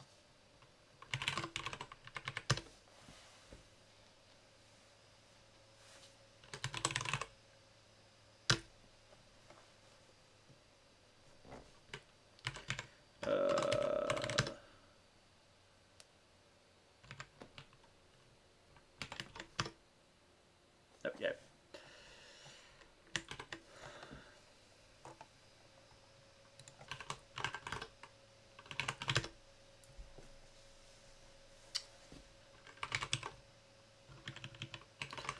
Honestly, I'm just a little lazy getting GHCID set up, even though I know how amazing it is. It's one of those weird things. That's a vertex format.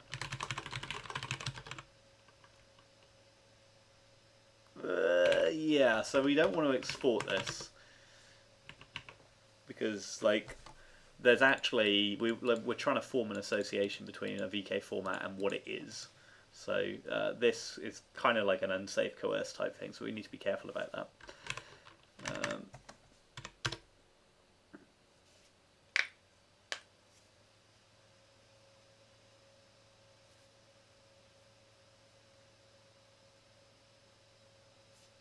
So quake-3 vertex doesn't need to import foreign anymore. That sounds nice to me. Kind of want to get rid of these foreign imports.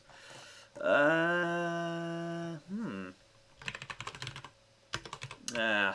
got bitten by this inexhaustive pattern match. At some point we'll just go through and fill all these out, but not today.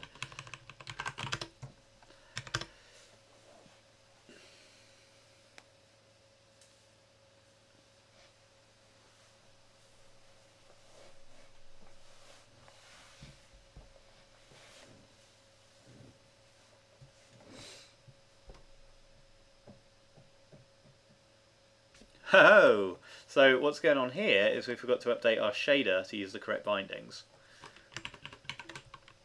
It's good to know that the validation layer can pick that up, because we could actually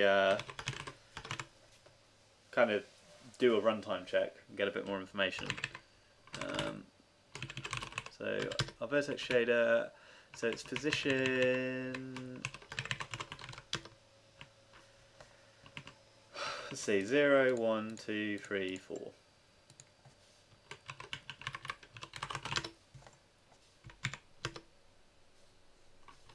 Got to recompile that. We're back. We actually have access to more vertex information than we had before, so just to kind of demonstrate that, we could have a look at the UVs.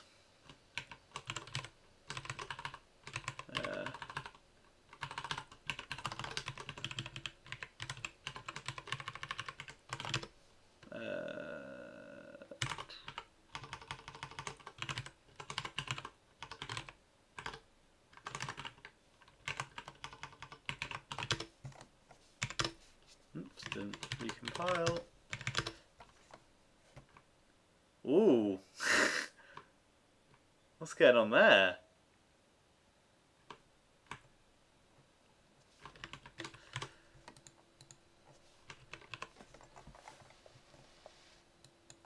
That's weird.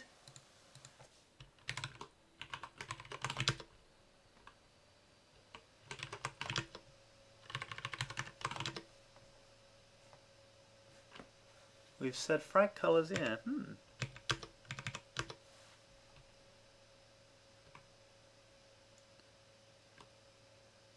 I don't know what's going on there.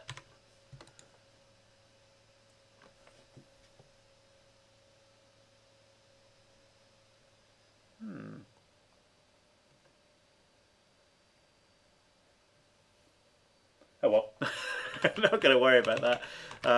There is some vertex information, but for some reason we're not able to access it coherently, but we are able to access the one that we care about, which is the position and the colour, so I don't know what's going on with those UVs. Ship it. Yeah, I agree.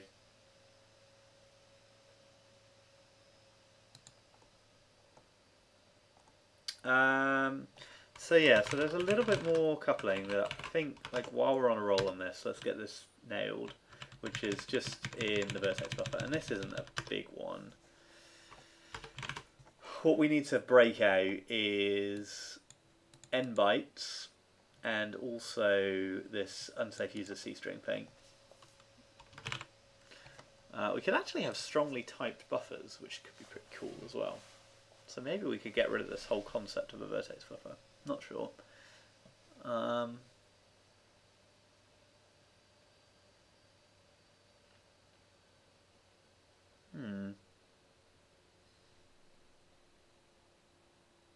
Yeah. You know what, let's give this a go. I'm feeling it. So we need, we're going to need buffer format. But what I'm thinking, I still want to differentiate statically between buffers of a particular type. But I think we can do that anyway here. Why don't we just do, like, you know, like a usage tag here?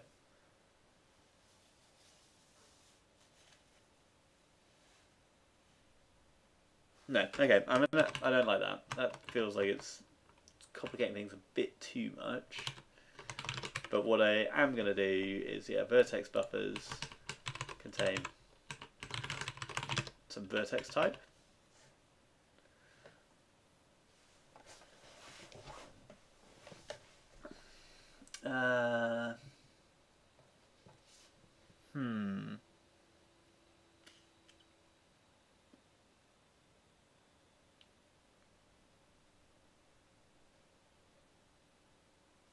No, okay.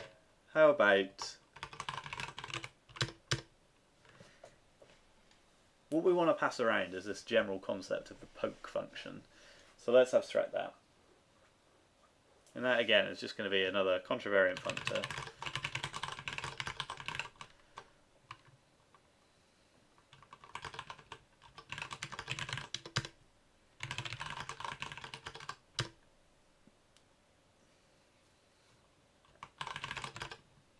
So this one is a function because it needs access to the thing that you want to poke. So it's going to be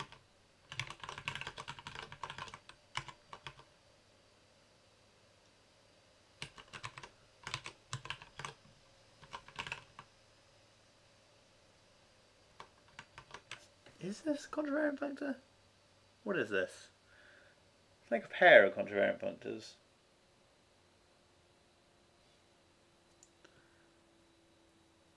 Yeah.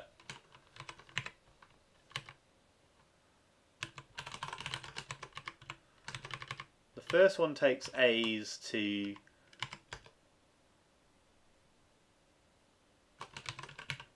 let's write this out explicitly.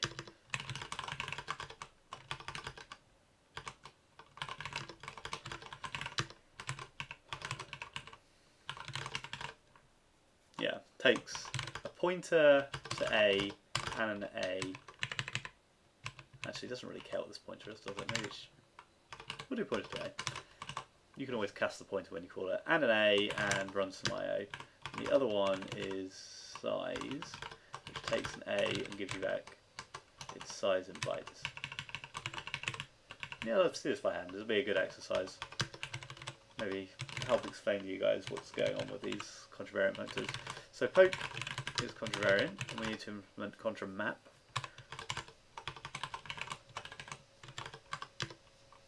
So we get access to this function f, but rather than like, it's kind of the same idea as a normal functor. You need to use this f with the data you already had. So poke pointer now goes to something that has a pointer and an a, and we have to turn that a into a b. So we would just call our original poke pointer, cast that pointer, and apply f to a. So you can see that rather than transforming the output of something, we're transforming the input to something.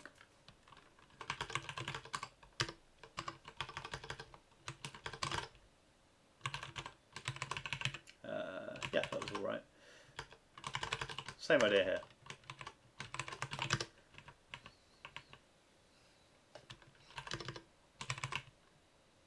So contravariant basically adapts the input to things, and this is also divisible. And the reason it's divisible is because both IO unit and int actually form monoids. That's the crucial thing here. So the monoid for IO is to simply run one action at a time, and the monoid for int is going to be to sum them together. And I'm going to assume here that like this will then poke contiguous regions of memory. So what have we got to implement?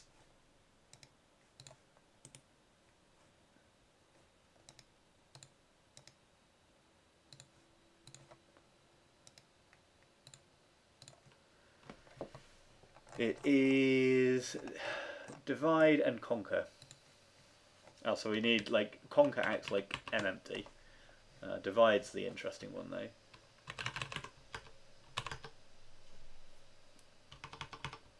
There's a split function. FB, FC, let's call it that. And that has to produce an FA. These are both pokes. So this is going to be itself a poke. Poke pointer takes an A, and it's going to poke pointer FB using, or let's split this apart into B and a C. We can split A into its parts.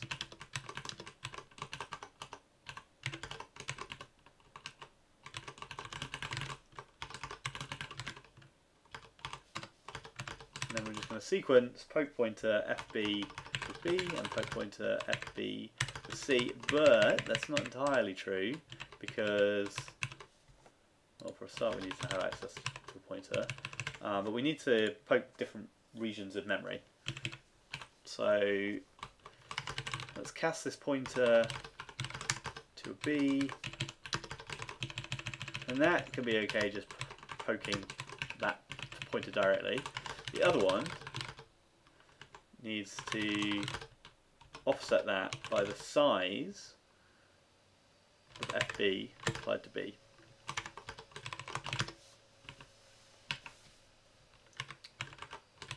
That goes here. There. So we're going to poke B into exactly the address of the pointer, and we're going to poke C into that pointer but offset it by the size of B.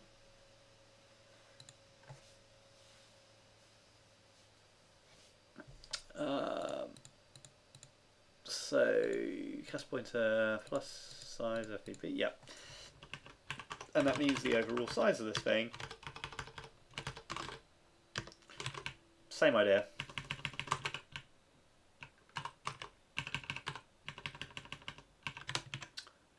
But rather than sequencing actions, we're just going to sum the size of B and the size of C.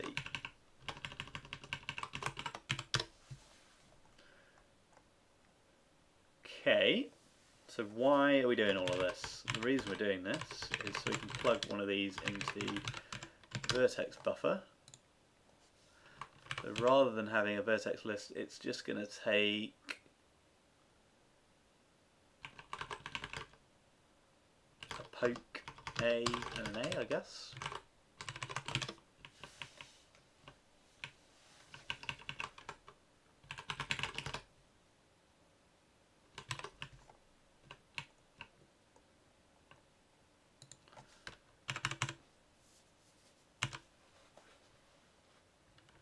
So let's keep this.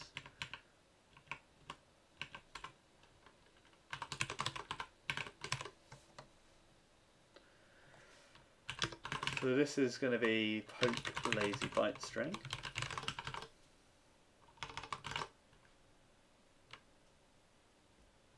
That is a poke that takes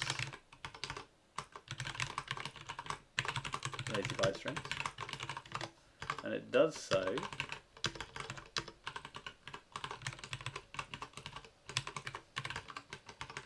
there we go.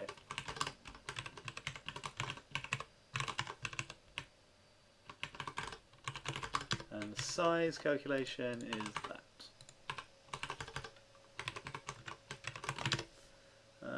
But it's not there, is it? It's literally just that. And this is a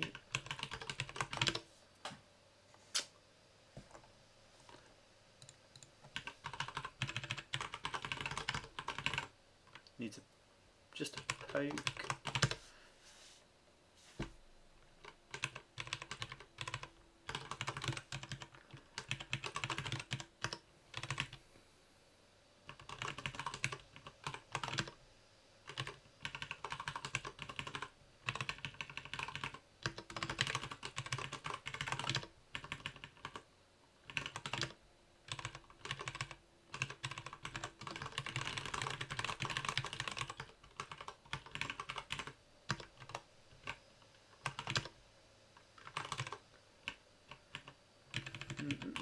It's foreign pointer.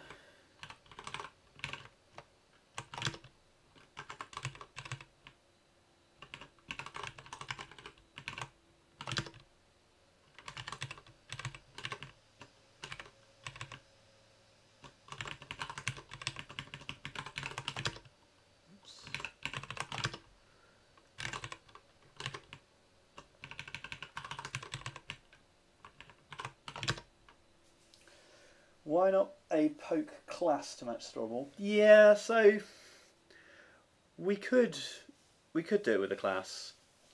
I'm not a huge fan of type classes in general, to be honest. Certainly not when they are kind of things that don't really have a lore. So in this case, like if I just know that something is pokeable, there's not really much reasoning I can do about it. I could kind of, like, all it really tells me is that some A is isomorphic to, not isomorphic, sorry, is mappable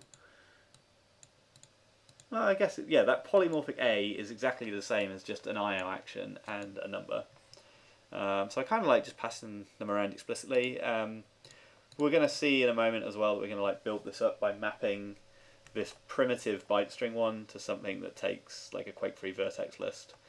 So we can kind of, we don't actually have to expose this vertex list thing at all. We could imagine maybe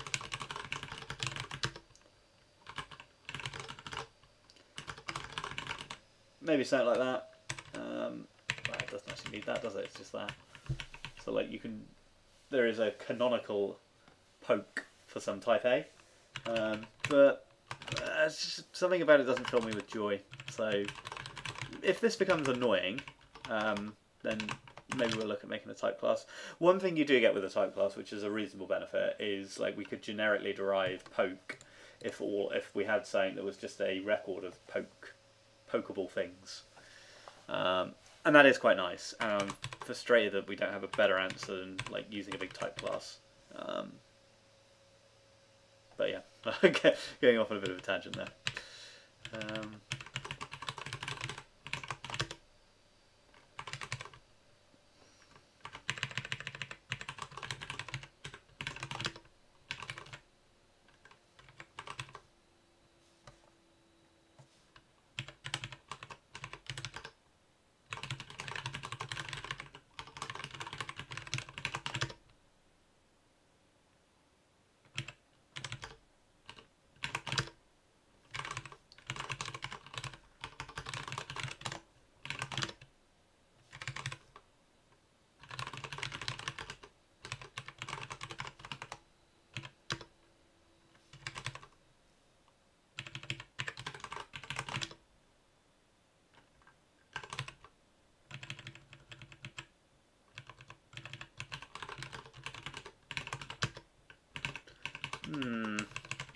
Nice Vmax actually respected my keyboard commands.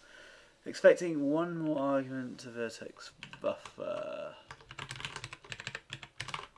Yeah, so this is kind of cool. So like we now have typed vertex buffers.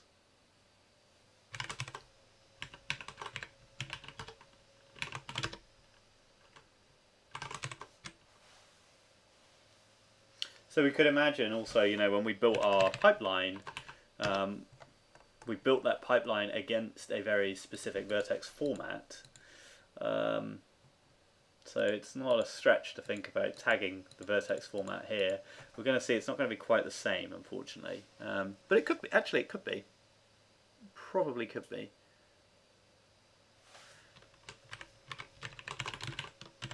Because yeah, this vertex format.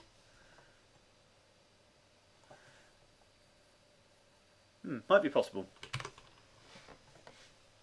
But anyway, but it's already nice to start having these type vertex buffers.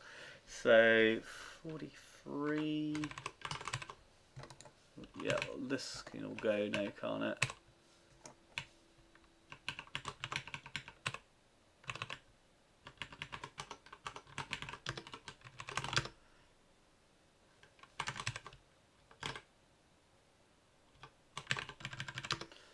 So remember as well, we had these two create buffers that were almost exactly the same. Actually, all that's changing is this poke instance.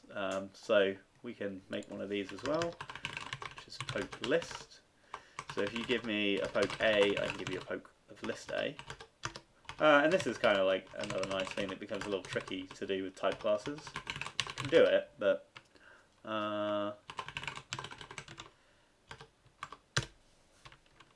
so how do you poke a list? What about binding a list of many vertex buffers with different formats? Wouldn't you have to use an existential type? Would you want to all have the same format anyway? I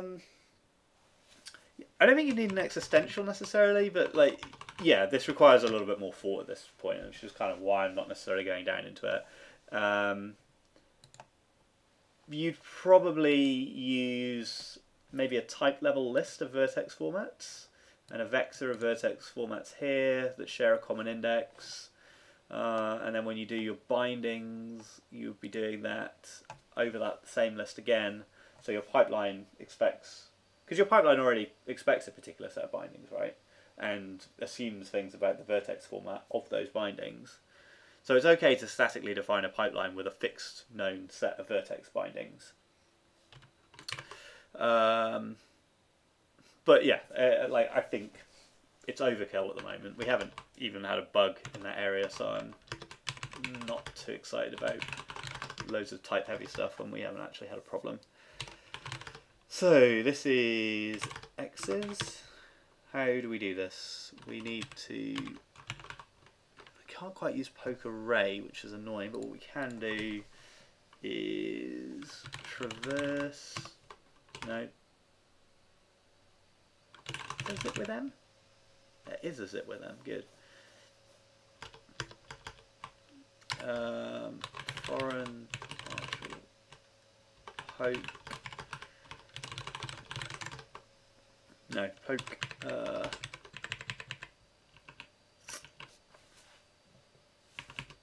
Poke byte off, is it?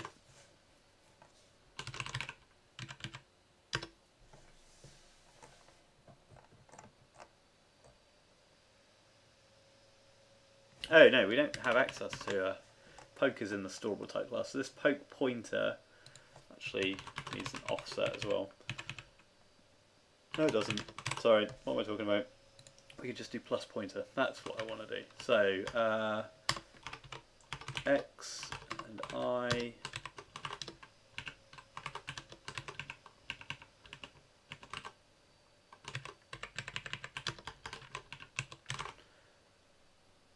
We know how to poke one thing, so poke pointer for just that. We have to cast it.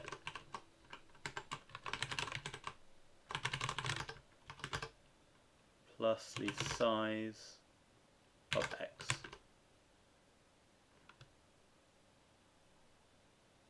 Yeah, so I don't need that.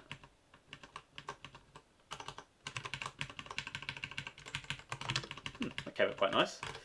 And the size is the sum of mapping the size. Oh, that's it.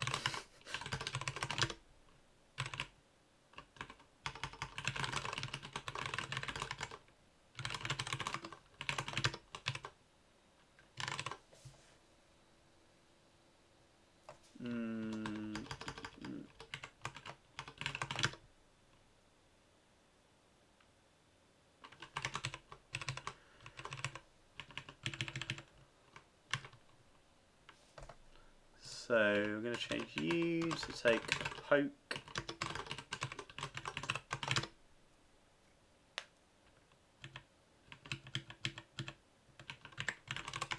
Might as well type these buffers.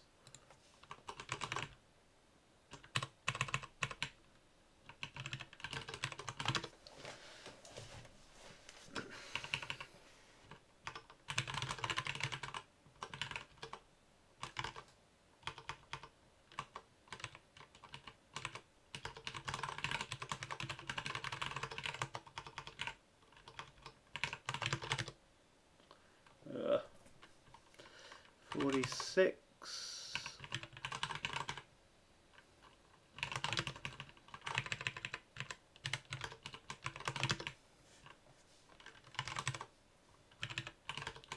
Do we need poke buffer anymore? Yeah, we were re-uploading data into it, weren't we? So what might be nice then is to pack up its poke.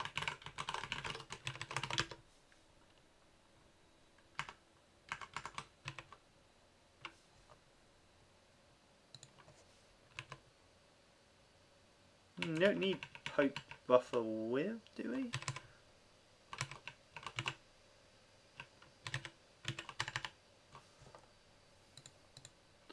Because that's now just going to unpack.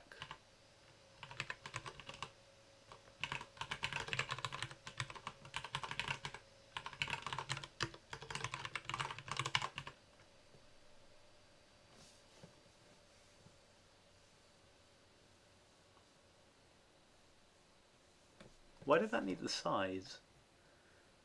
Because we had to map it.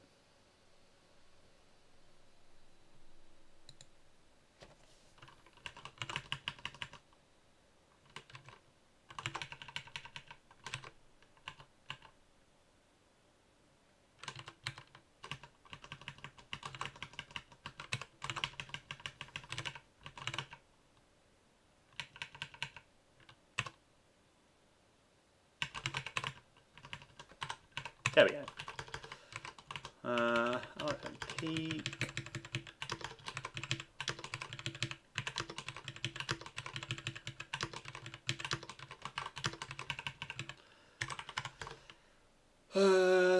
Poke size A of poke buffer A.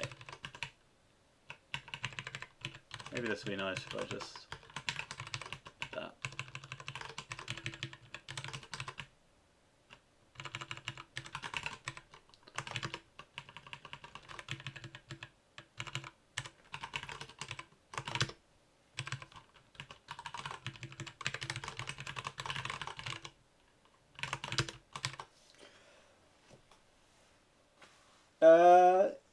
So yeah, so we could look at alignment in this poke thing. Like we could work out how to align things. To be honest, like we haven't considered any alignment so far, so I think we're okay for now. If we have to look at that later, we can always address it then.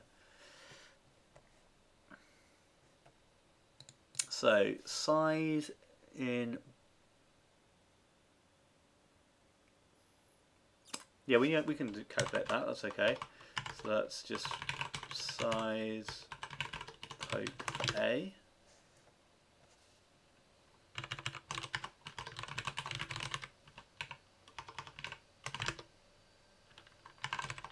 Poke buffer width is actually just poke buffer.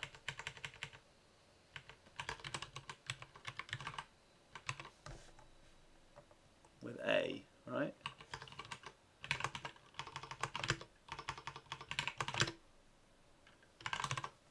Why do you need storable? No, you don't need storable.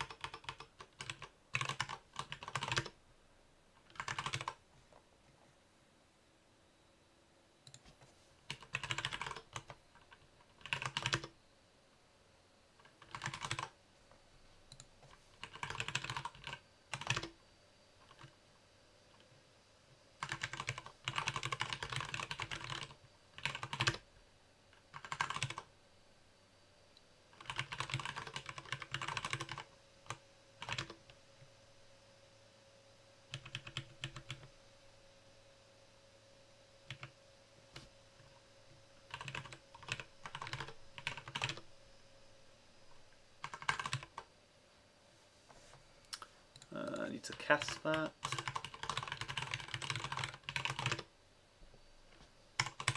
So create buffer from list goes away. Vertex buffer now has a buffer of vertex as well.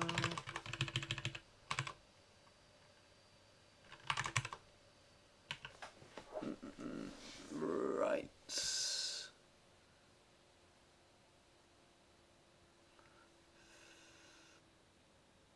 Physical device, ah.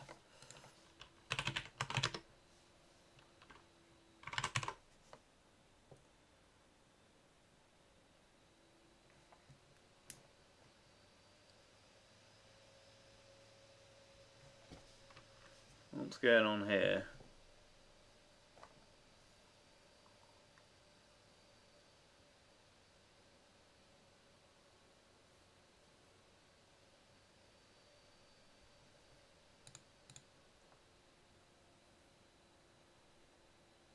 You won't let me use coerce now.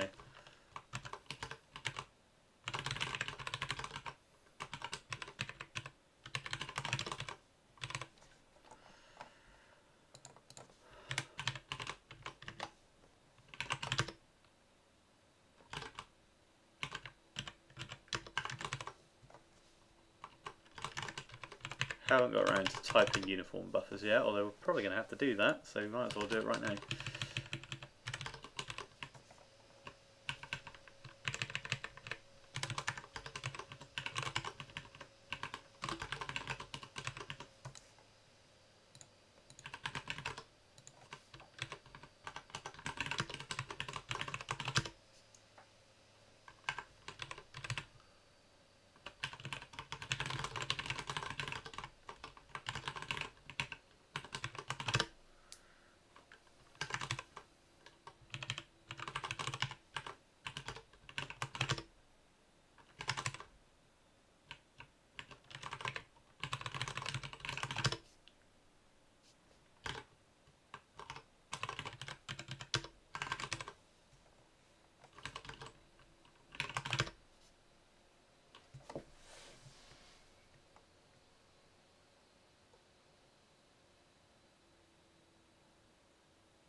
think it's roles that are causing a problem here.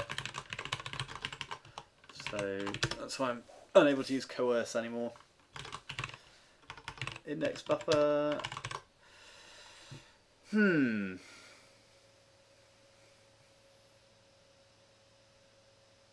is kind of interesting. Like, index buffers should only contain, like, I guess it's when we bind them, isn't it?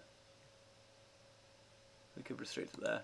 But kind of like, you don't want to be uploading like arbitrary data into an index buffer. Well, you could probably do it with the stride size and pick it out in a weird way. Yeah, I guess it's when you, it's when you bind it that you need to specify like what that data is. So, but now we'll just be general. Come back to that when we get a bit more understanding of what it is that we want from our API. Nice. So actually, I didn't realise we just flat out duplicated this code as well. So kind of nice to pull that out. You're going to complain about that.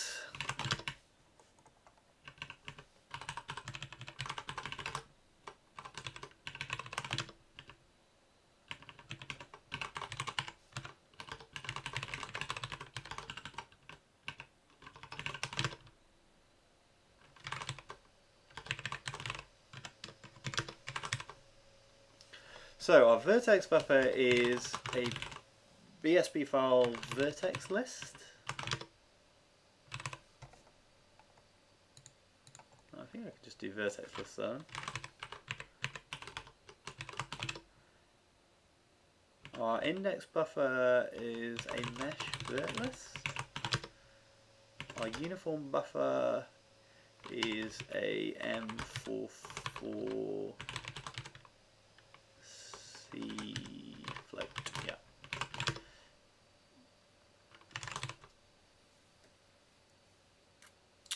So create vertex buffer now needs a poke thing here, so we can do Vulkan poke. What do we call it? Poke lazy byte string. But we need to get access to the lazy byte string, which is vertex list bytes.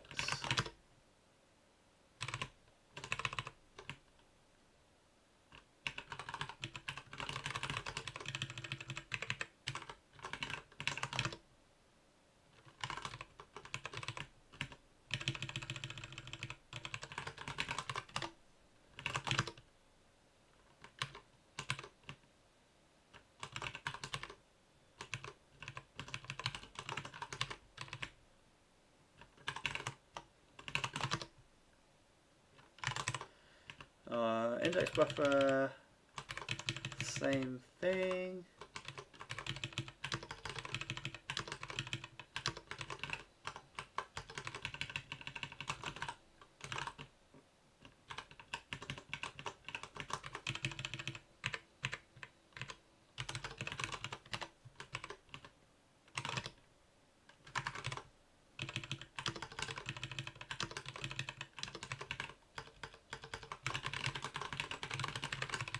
So anything that's storable is also a poke.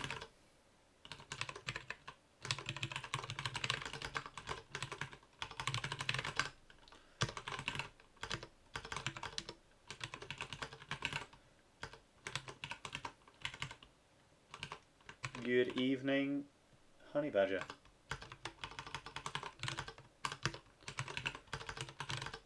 So what do we get? We get a pointer and a thing that's storable, and we're just going to use foreign.poke. Need to cast that pointer.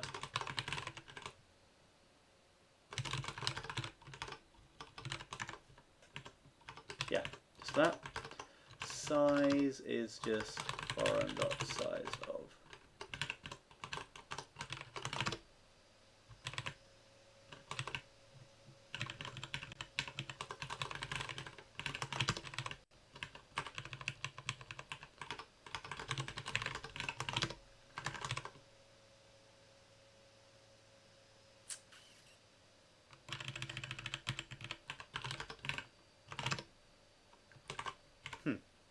This actually gets a really weird definition because we can reduce that as well to that.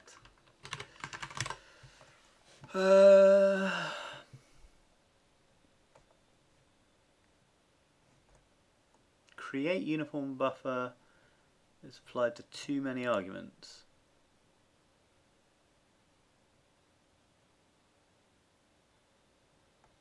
That's not right.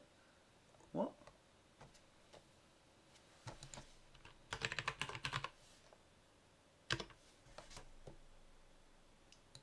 No, it isn't. Physical device, device, poke, and A. Physical device, device, poke, and A.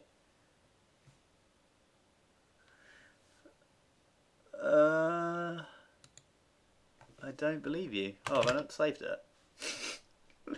Nice. Okay, so we just need a empty element for poke, and that is simply a poke that does nothing, that takes up 0 bytes. So this is just the mempty element for IO unit and mempty for sum of integers. Okay, fine, mempty for a function 2 arguments, but same thing.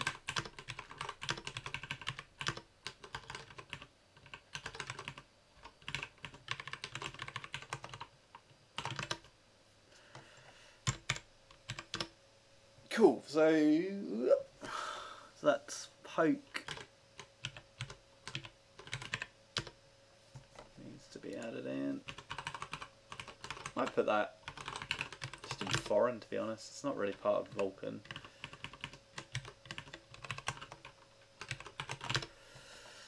What are all these warnings?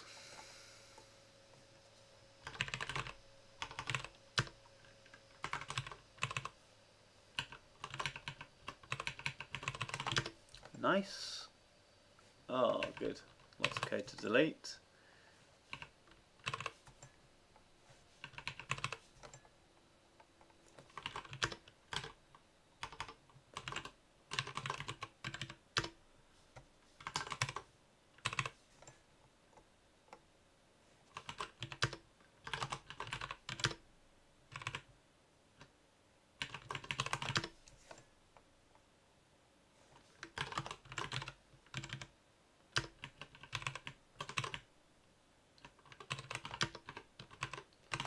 That was the whole point of this refactoring, so that's good.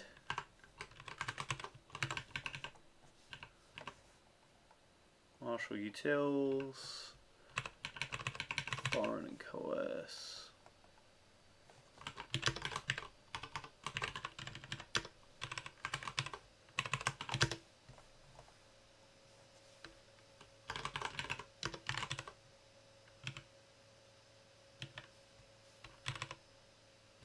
We defined it, but we've never even used it. Interesting.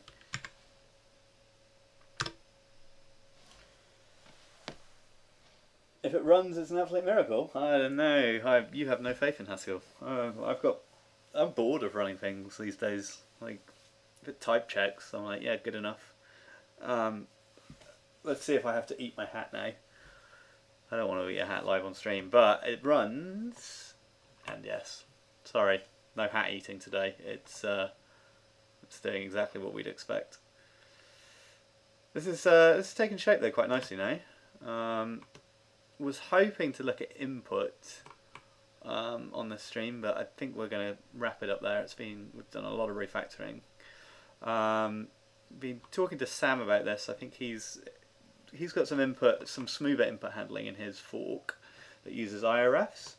I think I'm actually going to go straight into using a function reactive programming framework and switch our input system over to an FRP system.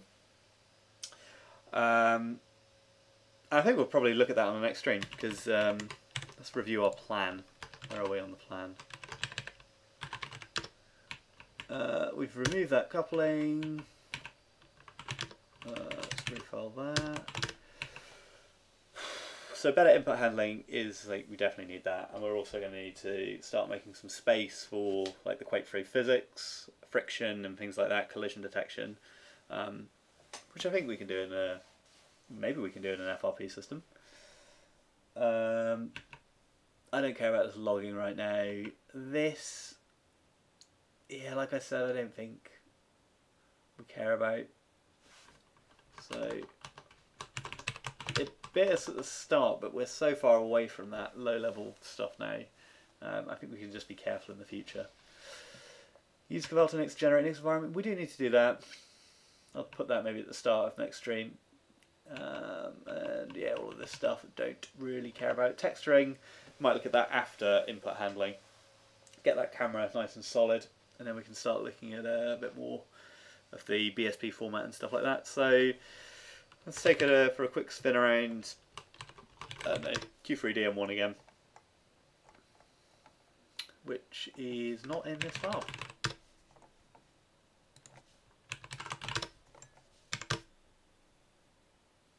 Maybe we should move maps into command line arguments as well at some point. So yeah, Sam says, I didn't want to add an FRP system just for that, but going forwards I think it makes sense. I've got collision detection of some kind of mine done in FRP. That's pretty cool. I'd be curious to see that. Yeah, so yeah, he also says, given that it's frame by frame computations, FRP isn't buying me much. We're probably going to be doing the same. I just find FRP a really nice kind of callback management system. Yeah, it's more like lift the frame by frame function into a signal transformer thing. And I think that's kind of similar to what we'll be doing. So yeah, that's Q3DM1. Still looking pretty nice. Well, still looking exactly the same, obviously, but without a lot of the horrible aliasing that we had before. Maybe we'll look at getting these models in as well. That's pretty easy to do. Anyway, gonna leave that there. If you want to follow more of this, a couple of places you can follow it. I'm at Acid2 on Twitter, so I tweet all my kind of go live announcements there. We've also got this all on my YouTube channel now, so you can go there and see all previous episodes. So I don't know how to link to it properly, but search for zero-to-quake-3 and they're all here. And also, I mean, you guys know I'm on Twitch, so cool. Gonna wrap it up there. Cheers for following, everyone, and I'll see you on the next one, which will might actually be tomorrow night around the same time. Yeah, catch you then.